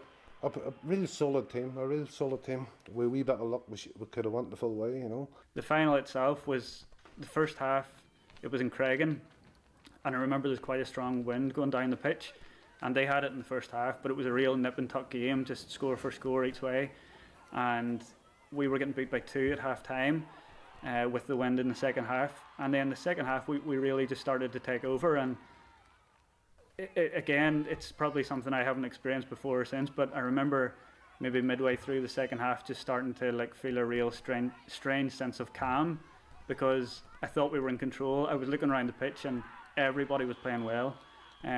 We had our goalkeeper Paul McCann had got injured before the final, so we brought a guy in, Brian Martin, who previously would have played out the field for us, and he was a soccer goalkeeper at the time, but he was a very good goalkeeper, and I think he had also used to play full back for our senior footballers, and anybody who would have played with him would have known that we were in pretty safe hands with him. He wasn't going to let us down, and the fact that he was able to come in so seamlessly, he had a great game in the final and went on to play in the Ulster Club games. But right through the middle of the team, we had Seamus McAfee in full back and Peter McNichol in centre half back. you know, were really solid in defence. I was playing wing halfback, so I suppose I was just watching those guys do all the work. In midfield, Paddy Logan and Sean McVeigh just started to take over control completely in the second half. Portland had actually brought Niall McKeever home from Australia to play in the final. But I remember Sean McVeigh, like Paddy was just so good on the ball and so just controlled everything so well. And anytime Sean got the ball, he was driving forward and making things happen. And in the forwards, we had Mickey McCarry was really good at half forward. He was taking a lot of good scores. Liam Castley was getting through a mountain of work at centre half forward. And in the full forward line, we had like a mix of experience and youth. We had Sean McKeerbridge playing full forward. And you know, at times he was drifting out the field for us. He liked to get involved in the play. And in the two corners we had Paddy McAleer and Peter McReynolds, who were both 17 at the time. Who I'm not like, I don't even think they'd be eligible to play senior nowadays if it was the same situation. But they were incredible. And I was looking back at some of the scores they were taking and the confidence they were playing with was just unbelievable. So as I say, I was sitting back and half back, and it was nice. We actually ended up winning the game by 5 points, and it was nice to be able to soak in the last few minutes knowing that you're going to win. And there's one point I remember, Paddy Logan, he scored a free from about 55 metres out, and I remember sitting back and watching, and it's nice to be able to enjoy it and to see him putting that over and to watch the celebrations and know you're going to go on and win and just soak that all in. So it was incredible, that game, and just it was really nice to be able to enjoy it with everyone that was there. I was just euphoria to finish up. Like, you know, I can remember looking at the scoreboard, and Paul McCann, like Paul was our goalkeeper up until that, and he got injured in the semi-final against Aldergrove, so we put in another keeper, and you could see the scoreboard, we're 5 points clear, and I could see the clock, it was 32 minutes and 34 seconds, and Paul says to me, we're there. No, we're not there, we're not there yet, you know, because just, you weren't too over, but once it went over, it was just sort of like no sort of moments to think, the sort of things just flash by and you forget about it, like, and people congratulating, shaking hands, but just getting over the line was fantastic for a club like Ballymena. Well, fortunately, one of the moments was captured in a photograph, you with your son. Do you remember that? That's right, I do. And funny enough, when the whistle went, I hadn't really seen Michael until that particular moment. We're chatting to people and people were congratulating you, and then we were gathering up, and just at that particular time I hadn't seen him, and I'd just seen him at that particular occasion. He looked over at me and we just a big embrace, and at that time Paddy just must have been on site, and Paddy just snapped it there and then, as they say, maybe the best photographs are spur of the moment ones. But that was the first time I had seen Michael since the final whistle went. And he looked at me and I looked at him. We just embraced. It was a great minute. It was a great moment. Like, it's whenever you look at the celebration pictures, you can see how much it meant to everybody else that was there, and you know, to see how much joy something like that could bring to people was really incredible. So I was lucky enough that obviously my family were there, and my daughter Rachel came up for the trophy presentation with me, so she's in the pictures. But also beside us is Alistair McWilliams, who was our club secretary at the time and probably one of our greatest ever club servants. He was secretary for over 20 years and probably he had a big influence on me in terms of me getting involved in club administration as well. But to see him there in those photographs and how proud that made him, and then looking at some of the other guys in the celebration photos afterwards, and you know, the older generation, some of the founding members of the club, people who literally built this clubhouse with their own hands, people like Seamus Cromie and Dennis Martin, who had been through so much more challenging times to make days like that possible for the likes of us. You know, that's probably what gives me more satisfaction. And obviously the players themselves, the guys on that team are still my best friends now and probably will be forever. So it's as I say, it's really nice to look at the celebration pictures and look at all the joy in so many people's faces. And I should say as well, talking about the older generation at the other end of the spectrum, there are children who are in those pictures who were literally babies at the time, who now me and other players on that team who are now coaching. So it's nice that the sort of cycle is continuing. I suppose that's the type of thing that makes the GAA so special. We then played Irvinstown in the quarterfinal. They were actually beating us with by 5 points with 20 minutes to go, and we came storming back into that game. And that game also was a curtain raiser to St Gall's and Crossmaglen. and they had been the All-Ireland club champions the 2 previous years before that. So there was a huge crowd there for that game, and the last 20 minutes, like there was a massive crowd. All the Sokol support had arrived, and they all got behind us, obviously being another Antrim team. And as we come back into the game, the noise and the atmosphere just get louder and louder. And I remember every time we scored a point or we turned over a ball, we had all our support cheering and all the Sokol support cheering, and it was incredible, the feeling that, you know, that helped, you know, see us over the line in those last 20 minutes in that game. But that was probably the fondest memory for me. And you know, all my family was there. My uncle was actually over from America at the time, and his wife was over with him, and it was the first Gaelic football match she had ever been at. So it was nice to be able to share things like that with your family, and again, just seeing everybody from the club who was there and how much they enjoyed it. That was a brilliant game. So right throughout that campaign, Sean McVeigh had been incredible for us. I had watched, because I was working in the GA at the time, I remember I was watching a load of the senior championship games, and all the players who were playing there, and Crossmaglen had Jamie Clark and Oisin McConville and people like that. But I remember thinking that the football Sean was playing was as good as anybody else at the time, and it was certainly the best I've ever seen from an All Saints player, the standard he was at.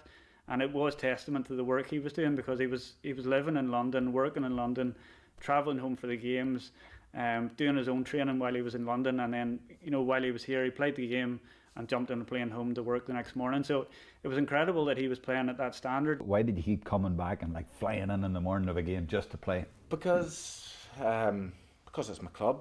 I genuinely do love my club. I love football. Every decision I've made in my life, hands down, has been based around football.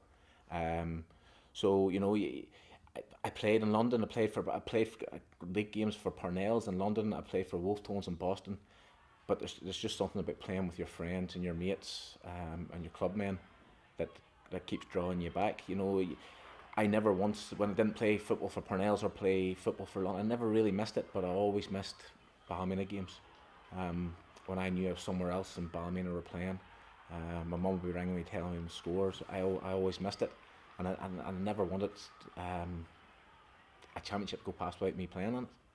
But look, ultimately for us, it was really disappointing that we lost.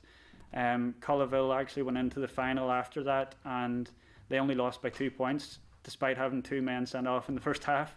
So they lost by 2 points with 13 men. So, you know, it shows potentially maybe we weren't that far away even from an Ulster title, but we just came up short on that day. And, you know, again, I remember at the end there's a really good picture of all the players right at the final whistle that our photographer Paddy McElwain captured, and you can see the scoreboard in the background, but there are players on their knees and you know not crying or anything, but just completely exhausted. And you know, we gave everything we could, and ultimately we just came up a little bit short. So but again, we came off the pitch that day, and after we got changed and went out into the car park afterwards, there were still the supporters buses there from Ballymena, and they hadn't left.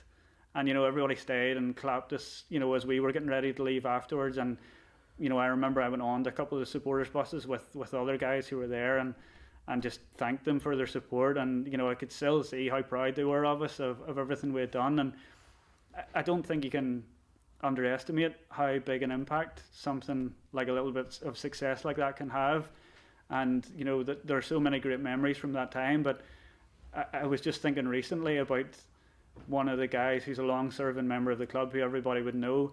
He actually he contacted me shortly after that campaign and said he just wanted to say thanks to the players for everything we had done, that by travelling to those games and getting support into the team had actually brought him and his son closer together again, because they've been travelling to the matches. So to hear things like that was just incredible, because for us as players, you know, I suppose you get a little bit wrapped up in the games and you don't really appreciate the bigger impact something like that can have. But it's nice to be able to look back on those types of things, and hopefully we'll have days like that again. Brilliant weekend, brilliant times for them.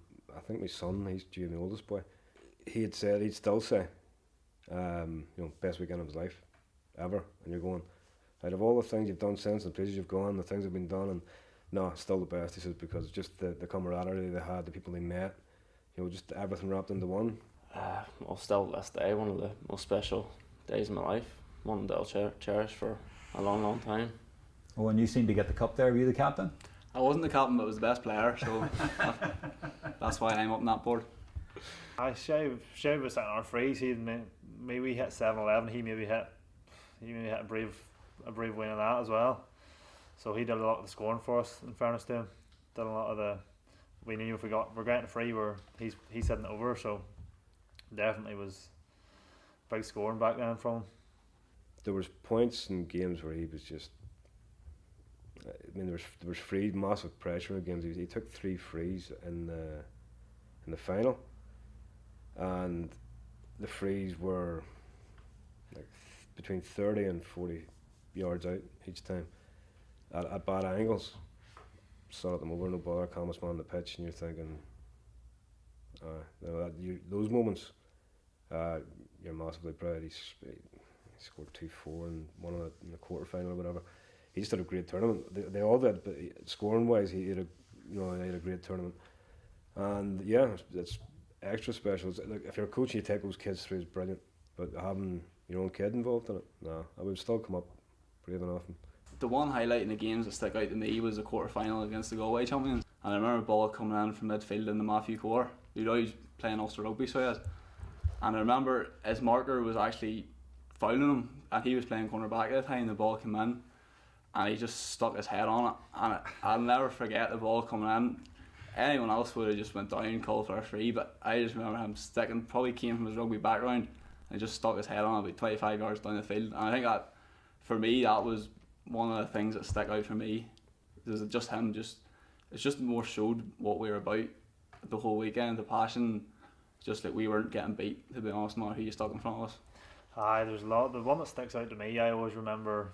One of the big moments was probably a turning point for us in terms of actually going on to win it. Was we were in the All Ireland semi. We were in the semi final, and obviously we'd made it far already. But I remember we were struggling big time. There was a big wind in that match, and I remember we were struggling at half time. We were down at half time, but then the turning point for us was, I remember Ronnie Marshall.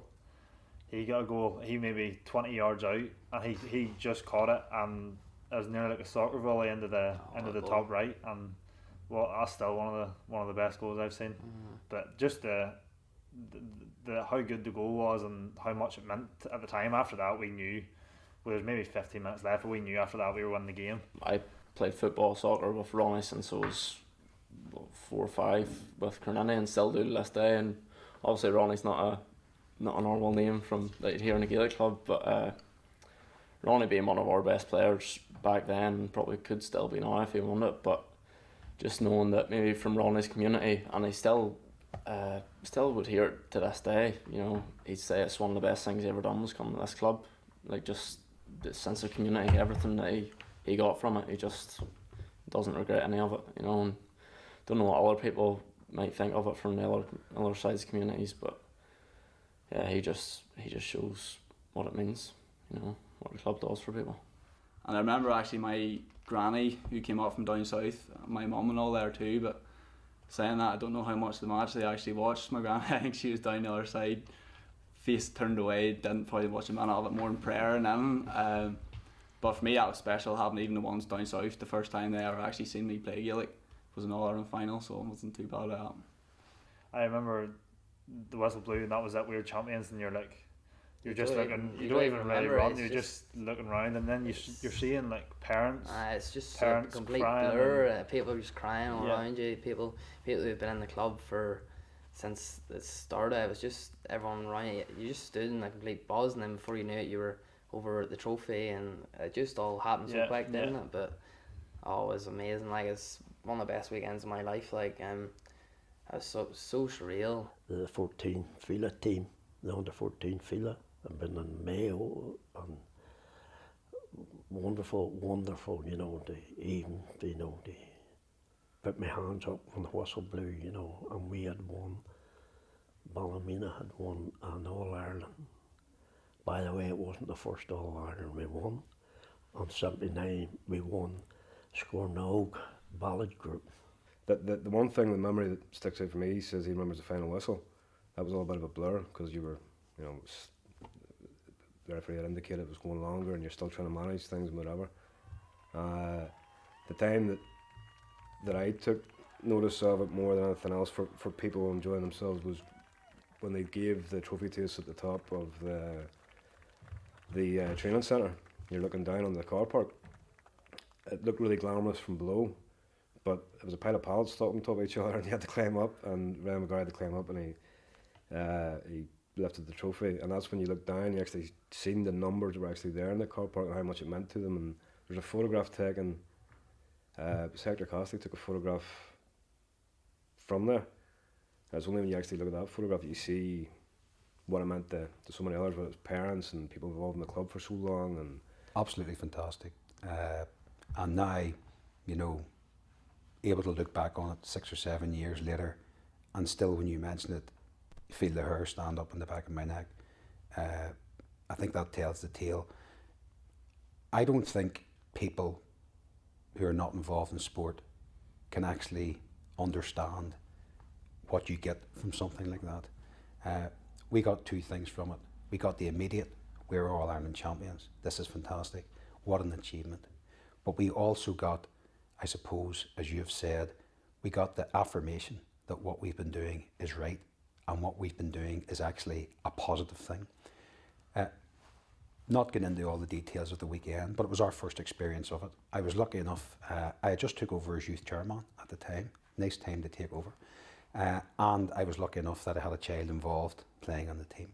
So I was down for the whole weekend. It was our first experience of Fela. It was also our first time winning an all-county Fela. And you have to remember that. You have to get out of Antrim. You have to get out of South West Antrim. Then you have to get out of Antrim to get that far. But we went down and we had a wonderful weekend in Mayo. We were hosted by the Mayo Gaels Club, who were fantastic to us. What a great cultural experience for those young people, and indeed for us as parents and as coaches and mentors and members of the club. So it was a historic occasion, and you know, we're moving towards our 50th in 2025. When we move towards our 100th anniversary, we'll still be talking about that. And then you pull the bus in and car park's packed, and that was great. Came through the bottom pitch and up round, and the senior team had a guard of honour for them coming in, so they felt 10 foot tall. That was incredible. I remember getting off the bus. It was a 5-hour journey down, but there wasn't one tired eye. There was, after the weekend we were wrecked after the weekend, but I remember getting off the bus, the collapse of the club, hundreds of people here, seeing boys like senior heroes like Sean McVeigh, Pizza, Paddy McAleer in the clubhouse, like that was incredible. And when the same school marching in, whenever that came on, we were all up, and I'll never forget it to the day. But when you're that age, we probably didn't even realise how much it meant, and then you start seeing your parents, and that's when it kicked in. When you started seeing your parents crying and older members of the club crying and founders of the club, and senior players like congratulating, and you're looking up to them, and then suddenly they're congratulating you, and you're thinking, I must have done something here. You're only kids, but one of the older guys in the club, Brian, was in here earlier on, Brian McCambridge, and of all the involvement he's had in the club, he picked out the final whistle as a special moment for him. I mean, that says it all. Yeah, that's what it's all about. I mean, it's good memories for us, but it's for the people who've put the work in over the years in the club and have built us up to from nothing to that stage. That's what it was all about. It was for doing for them. And the fact that they've got to witness that, and thank God they were down there to witness that, and a lot of them drove down the night before, and that's although we weren't in our minds doing it for them, it was subconsciously for them. That's what it was all about. Like this, it was brilliant for us young lads to go down there and win it and have that personal accolade, but the fact that all of them older members, founding members, legends of the club got to witness it and see it was probably the main part of the whole thing. You're the prime mover behind the club's Saint and Slimmer's health and wellbeing programme over the last 5 years, which is described as the single biggest off-the-field project. So it sounds like a major success. Yeah. Tell me about that. Fundamentally, it's a weight loss programme, but that's what it's pitched at. But it's more about health and wellbeing. The teams are then given a timetable of events over a 6-week period. Within the timetable, you could be doing spin cycling, you could be doing boxercise, just free weights, whatever. We also ran in conjunction with Ballymena Runners, Couch to 10k, or 5k, sorry, was the first one. And then through time, I actually progressed. The people that got the 5K, then went on to 10K and actually a half marathon. So the biggest highlight of it was the dance event. So each year we sort of come up with a different sort of dance genre. First year it was Irish dancing, second year hip hop, third, so each team devises their own dance. What memories can you or come up in your mind of that? What was the crack? Who were the best dancers? What are the highlights that came out of all that? Well, I would say the first winners were probably the best winners. Obviously, I was in that team, so that was quite good. Some of the real stars of the show was like, guys that would never even think about, doing anything, and then you've got Timmy Connolly going up there with a pair of stockings and, and a bra on, and, embracing it.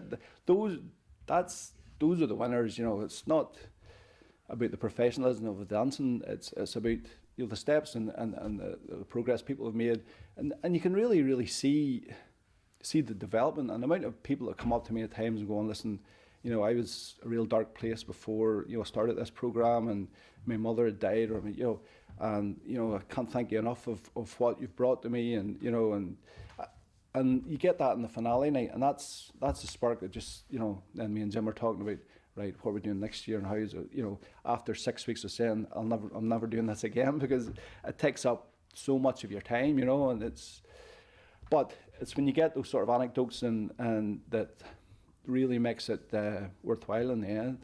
How vibrant is the scene? Well, pre-lockdown, very vibrant. We started off, reintroduced ladies football at a senior level about 3 years ago.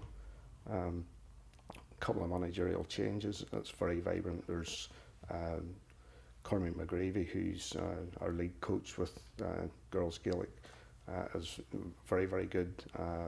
Social media, so there's lots of WhatsApp communications, lots of photographs, and I think that's important that the girls get equal display, if you like, and credit on social media within the club. There's a few reasons, a few practical reasons too, probably at the time. The club had good senior lady teams over the years, and I'm sure you'll talk to other people about that. I mean, in the mid-90s and late 90s, early 2000s, they were playing in finals up at Casement Park with young Claire Timoney, I'm sure you know, and had a great side, Claire originally from Ballymena, Danielle Connolly, and different girls who a real good quality side, were up against the St Paul's and the St Galls at the time. And it was more than that, though. I think at that time, the senior ladies had fallen away a bit. A few of the key people had moved away, and, it was just... I can remember one night at the committee meeting, we were signing another form for a girl to move to Moneyglass, or a girl to go to Breda, or wherever it was. And I just remember thinking, listen, there's far too much talent in the club to let it go, to let it drift out. And there was senior ladies, there just wasn't that drip of juvenile girls. And I think at the time, we were ahead of our time having senior ladies, but it was a bigger step to start moving with, the girls. Any of the good girls were always playing under 12 boys, or they were, but I remember thinking to myself, it's not right that we're asking for membership here, and what have they got? So there's myself and a few others that it was year on year putting teams in place. We were now lucky to we have under 6, 8s, 10s, 12s, 14s, 16s, and hopefully minors this year, and we have a good base of senior ladies. I wanted the girls to have someone to look up to. And on a Sunday evening up here, the ladies' football doesn't get the same following, but on a Sunday evening up here, there's no better place to be. When the sun's shining, there's a senior ladies game on, and it's starting to get a good following, It's great to see Gaelic games thriving in this area after all it's gone through, but also for the future, for Northern Ireland and the wider picture, for a place like this, it really is breaking down barriers, and it's showing the way that things should be. Absolutely, and particularly women's sport. Look at Northern Ireland soccer and Grand National winners, and Camogie has. Not that it's never been forgotten about within the club, but it's always been a very small part of the club. And I think we're getting more and more recognition, and we would have been very much on our own. And I know they're separate associations anyway, But we as a club have now really, you know, years ago it would have been, oh, you get on with it, you sort your own monies out, you buy your own equipment, you do this. You can borrow our pitches if you want. But things have really changed now, and we're much more part of a whole big club culture. There's quite a number of females now on the committee than there ever was before. As a female coach of a boys hurling team, how is that different, and what sort of reaction did you get from the boys? How long did it take, for example, for them to accept you as just another coach? Was it instant, or did it take a while? I grew up with them and they grew up with me, so I was probably the mommy, and I'm a very strict mommy. I am. I'm very strict. Paul and I both are very strict. There's a picture of her on the pop-up behind you there on the sidelines. What is she like on the sidelines? Very shouty. Very, very shouty. And you could hear her from miles away. It's mostly criticism, but the odd time you get a bit of good stuff from her. He's a very good player. He's very strong. He's a good boy, a very modest boy. He's not in for glory. He's a team player. He's not there to develop himself. He's there to develop the team. He's very good. He's a good boy. And on that weekend in Cork? Very much so. Yeah. He was a captain, and he was a captain. He was a team leader, but he also looked after the P7s. On field, massive. She got up like contacts, and she helped out a lot with getting people sorted out with all their stuff and all the, getting them down, getting them seats and buses and stuff. She helped out a lot, more than I care to admit. What were your highlights of the weekend?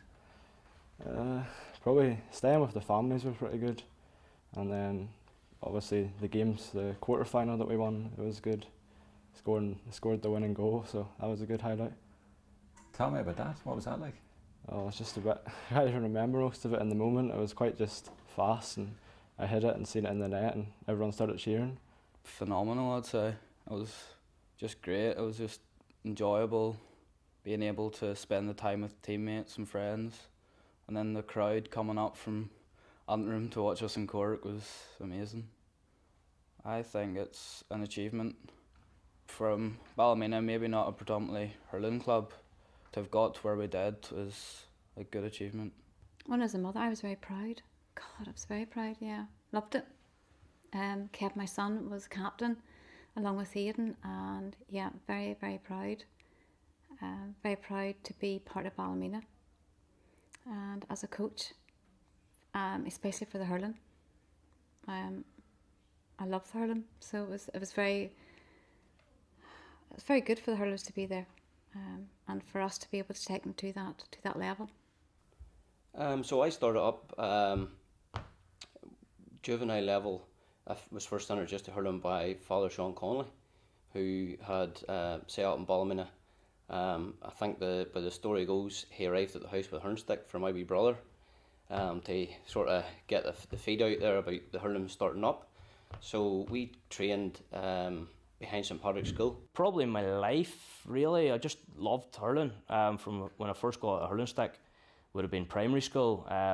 We'd have had an underage coach come in, took a few sessions. At the end of his spell, he said, "Does anybody want to buy a stick?" And I bought a stick and beat the pebble dash off the wall of the house for the next lot of years. And then when the final came through, it was against St Agnes's, and I suppose we were really too good for them on the day. I think it was 25. I think they scored 5 points for against us, you know. But it was great. It was a fantastic lift, and it was great to see it for years of effort, and also because there were so many young people that come through from the junior ranks, and we've been working on that for the previous 10, 12 years. And to see them coming through and putting on a display was fantastic. Who were the main men that day? Kieran McGorry, Damien Gillen had a solid game. Kieran Neeson, suitor. Probably a few others are probably disappointed not to get a mention, but Well, that day was a very special day. Very special day as far as this club was concerned, because it was the first time that we had won an all-county championship. What memories do you have exactly from that day, of the game, of the celebrations? Well, you know yourself, after a game, celebrations is big. We all come back here and had a big sort of a celebration here as well, but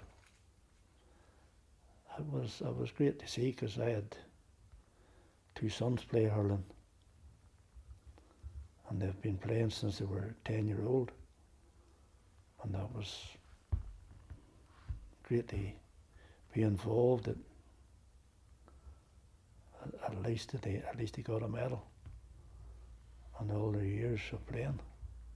So what was Limerick like? Limerick was brilliant. We hadn't a clue what we were going down to face, you know. First day we played Kildare from Offaly and played brilliant. Absolutely first class, first half, outstanding. Not sure if the 6-hour bus journey caught up with us in the second half and the 5:30 start, but the second half willed it a wee bit, but we got over the line. You have a sliotar in your hand there. Can you talk me through that? My cousin was Liam Neeson, and he was made a freeman of a city, of a town, a number of years ago, and other freemen of a town were at the event, one of them being the Reverend Ian Paisley. And I just happened to be speaking to his son at the time, Ian Jr. And I said, like, would your dad sign a ball for me? And I must say, Ian says, aye, no problem, of course he would, you know. So I handed it to him, I said, well, sure, if you can go on ahead of that. So he came back to me with it signed, and actually it's signed Barnside, because it's Lord Barnside, is how he signed his name from then on. And true to his name, he put in a wee bit of kind of a scripture in it as well, like, you know, which is fair play too. And so it's just something that maybe demonstrates maybe how the evolution of how things change over time, and how maybe we've enlightenment, and nobody's ever too old to learn something new. But it's some turnaround. It's a turnaround, yeah. A complete turnaround from the early days, and you know, never on a Sunday, and we're not having Gaelic games in this area. We all have our epiphanies in life and our roads to Damascus, so yeah. Well, tell me about your umpiring team then. Are they all Saints guys? Yeah, I mean, originally, the original ones that I actually really had were all from Ballymena. I mean, two of them, Paul McNeil and Vincent Casey. So, you know, over the years, Vincent Casey was just great. Vincent was, when's the next game on? It was always, and he was phoning me. He was asking me, when's the next game? And it was always a pleasure. It was always an absolute joy with the man. And in actual fact, unfortunately, he's now passed away. But the thing about it is, Rosie gave me his mass card, and I still have his mass card with me in my bag. So Vincent has been with me always. He's always there. He's always been like a mentor to me, and he'll always be. I'll always know him and always remember him. I was very lucky. I lost my wife 2-3 years ago. She was a camogie coach in the club, and one of the things is when I think back, the club, what they did for me, and I probably never have publicly stated what they had done for me. And this is another side of the club that, beyond football, beyond hurling and everything, the help and the support that the club gave me over those couple of years when things get tough, and then when my wife Orla did pass away, just the way they pulled in behind us, and the kids, the girls are big camogie and football players in the club, and Orla's buried about just up the hill there at Cribilly, and we often joke that she can see both pitches, so she can look over who's training and who's not training, you know. So, you know, the day of my wife's funeral coming up past here, and the queue of traffic and the club out clapping her up the road, and it was hard to take in, but it'll stick with me, and takes you a while to get out of it, but they're the things you remember. And you know, when you're you're up here on a Sunday evening and you have time to think, and you think, well, you know, this is what you would have wanted. So yeah, the girls, and they play away. They're very proud of their mother and everything, you know, their coaching and different things. So yeah, you know, it's more than just a sport, and you know, this is somewhere to come and be around friends and family and community. So great setup, and it's been like a big family, and you know, it has kept me seeing throughout all these years. I honestly do think if it hadn't been for the club, I probably would have been away in the early 20s. I've stayed through and I've thoroughly enjoyed it. I mean, it's definitely been my life, the club. Enjoyed every minute of it, you know. I mean, you had bad minutes and bad and good, but the good times were better than the bad times. You know.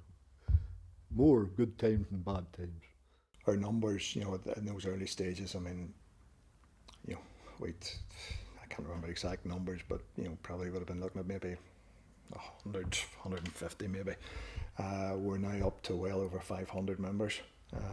Fantastic amount of, you know, juveniles involved now, and it grows every year. I mean, it's been increasing every year over the last, you know, has been increasing every year, full stop. The numbers are ridiculous. You have 67 Channel Terry trying to arrange training for this week, with coming back with COVID restrictions and whatever else. The squad is 67 seniors, which is, you know, if you've gone back a lot of years, even if you go to other clubs now, and you say to them the numbers, they go, how many hangers on are there? There's not. You know, there's probably 67. You said it sends a message when you drive past here and you see Slemish Park written on the wall outside there, and the way the whole thing is presented. What is that message? The progression, the way the club's progressing, the facilities like the main pitch, Quinn Park, the training pitch, floodlights, the gates, the way the club's been probably in the years gone by, like this was a hall as such, and if there was any functions come up here, it still was a hall, and you had to come up with your coat on. It was absolutely freezing. But you can see for yourself that the transition of the club now, it's homely kind of functions here, and probably on a Sunday, you would imagine maybe an All-Ireland Sunday, get people together, get them mixing together. And a town like this, they've had to work harder for it, so it's worth even more when you get there? Absolutely, absolutely, but sometimes the harder you work for a thing, the more you appreciate it. We're in 2021 here. It's only in 2019 that All Saints GAC actually put a sign up on the building to say who we were. And there were reasons for that. But I suppose that indicates a growing confidence in our own ability to step out from the shadows, so to speak, to announce that we're here. This is what we have to offer. Come and see us, come and join us. We're here to support. We feel we're actually a force for good, not just in the Catholic parish in Ballymena, but a force for good in Ballymena town. We've been involved in so many initiatives. I mean, if you'd have told me that 4 or 5 years ago that we would have been bringing a group of Protestant primary school children along with our local Catholic primary school children to Croke Park to watch National League football finals, you know, I wouldn't have believed you. That's how far we've come in terms of becoming, I suppose, more recognised within the community, and obviously also encouraging people to become more involved with us as well. Acceptance isn't enough for me. I have, and every member of this club has as much right as every other person in this community to be a part of this community and to contribute positively to this community. So I don't want you just to accept me. I want you to take me for the value of the person I am, the value of the club that we are, and I want you to see what we have to offer. And then I want you to make your decisions on whether this is the place for you. And even if you don't feel that it's a place for you sporting wise, and there are a lot of competing interests for sport, just recognise who we are and what we contribute positively. And there's an awful lot of that going on out there. What part has this club played in your life? And what part does it continue to play? Oh, it's massive. I'm mad about it. If I'm not happy at home, and there's training tonight, I'll come out here, enjoy the training, and it'll just make me forget about anything that's going on. I can have fun with my friends and all. It's great. The future for this club for me is very, very bright. I want juvenile numbers to continue to grow. I want quality juvenile coaching to be at the hallmark of that, at the centre of that. I want families involved in this club, and I want this club competing for senior championships in all 4 codes. We currently play in all 4 codes. Let's keep it that way. One club, all saints. One club, all saints. That phrase, I hope I'm right in saying it. I think Mickey O'Kane came up with that phrase in his day as his club PRO, and I think that phrase is here to stay. So it's very healthy now. Field teams at every code, ladies football, camogie, hurling, Gaelic football, you know, and a very good committee. I was talking about the committee was about and back in my day, but there's a young, progressive, intelligent committee about it at the minute, you know, and I've no doubt they're going to bring it, you know, the success is going to continue into the forthcoming decade and beyond. My dream before it would all be over, maybe even the 50th anniversary is 4 years away, would be a senior championship.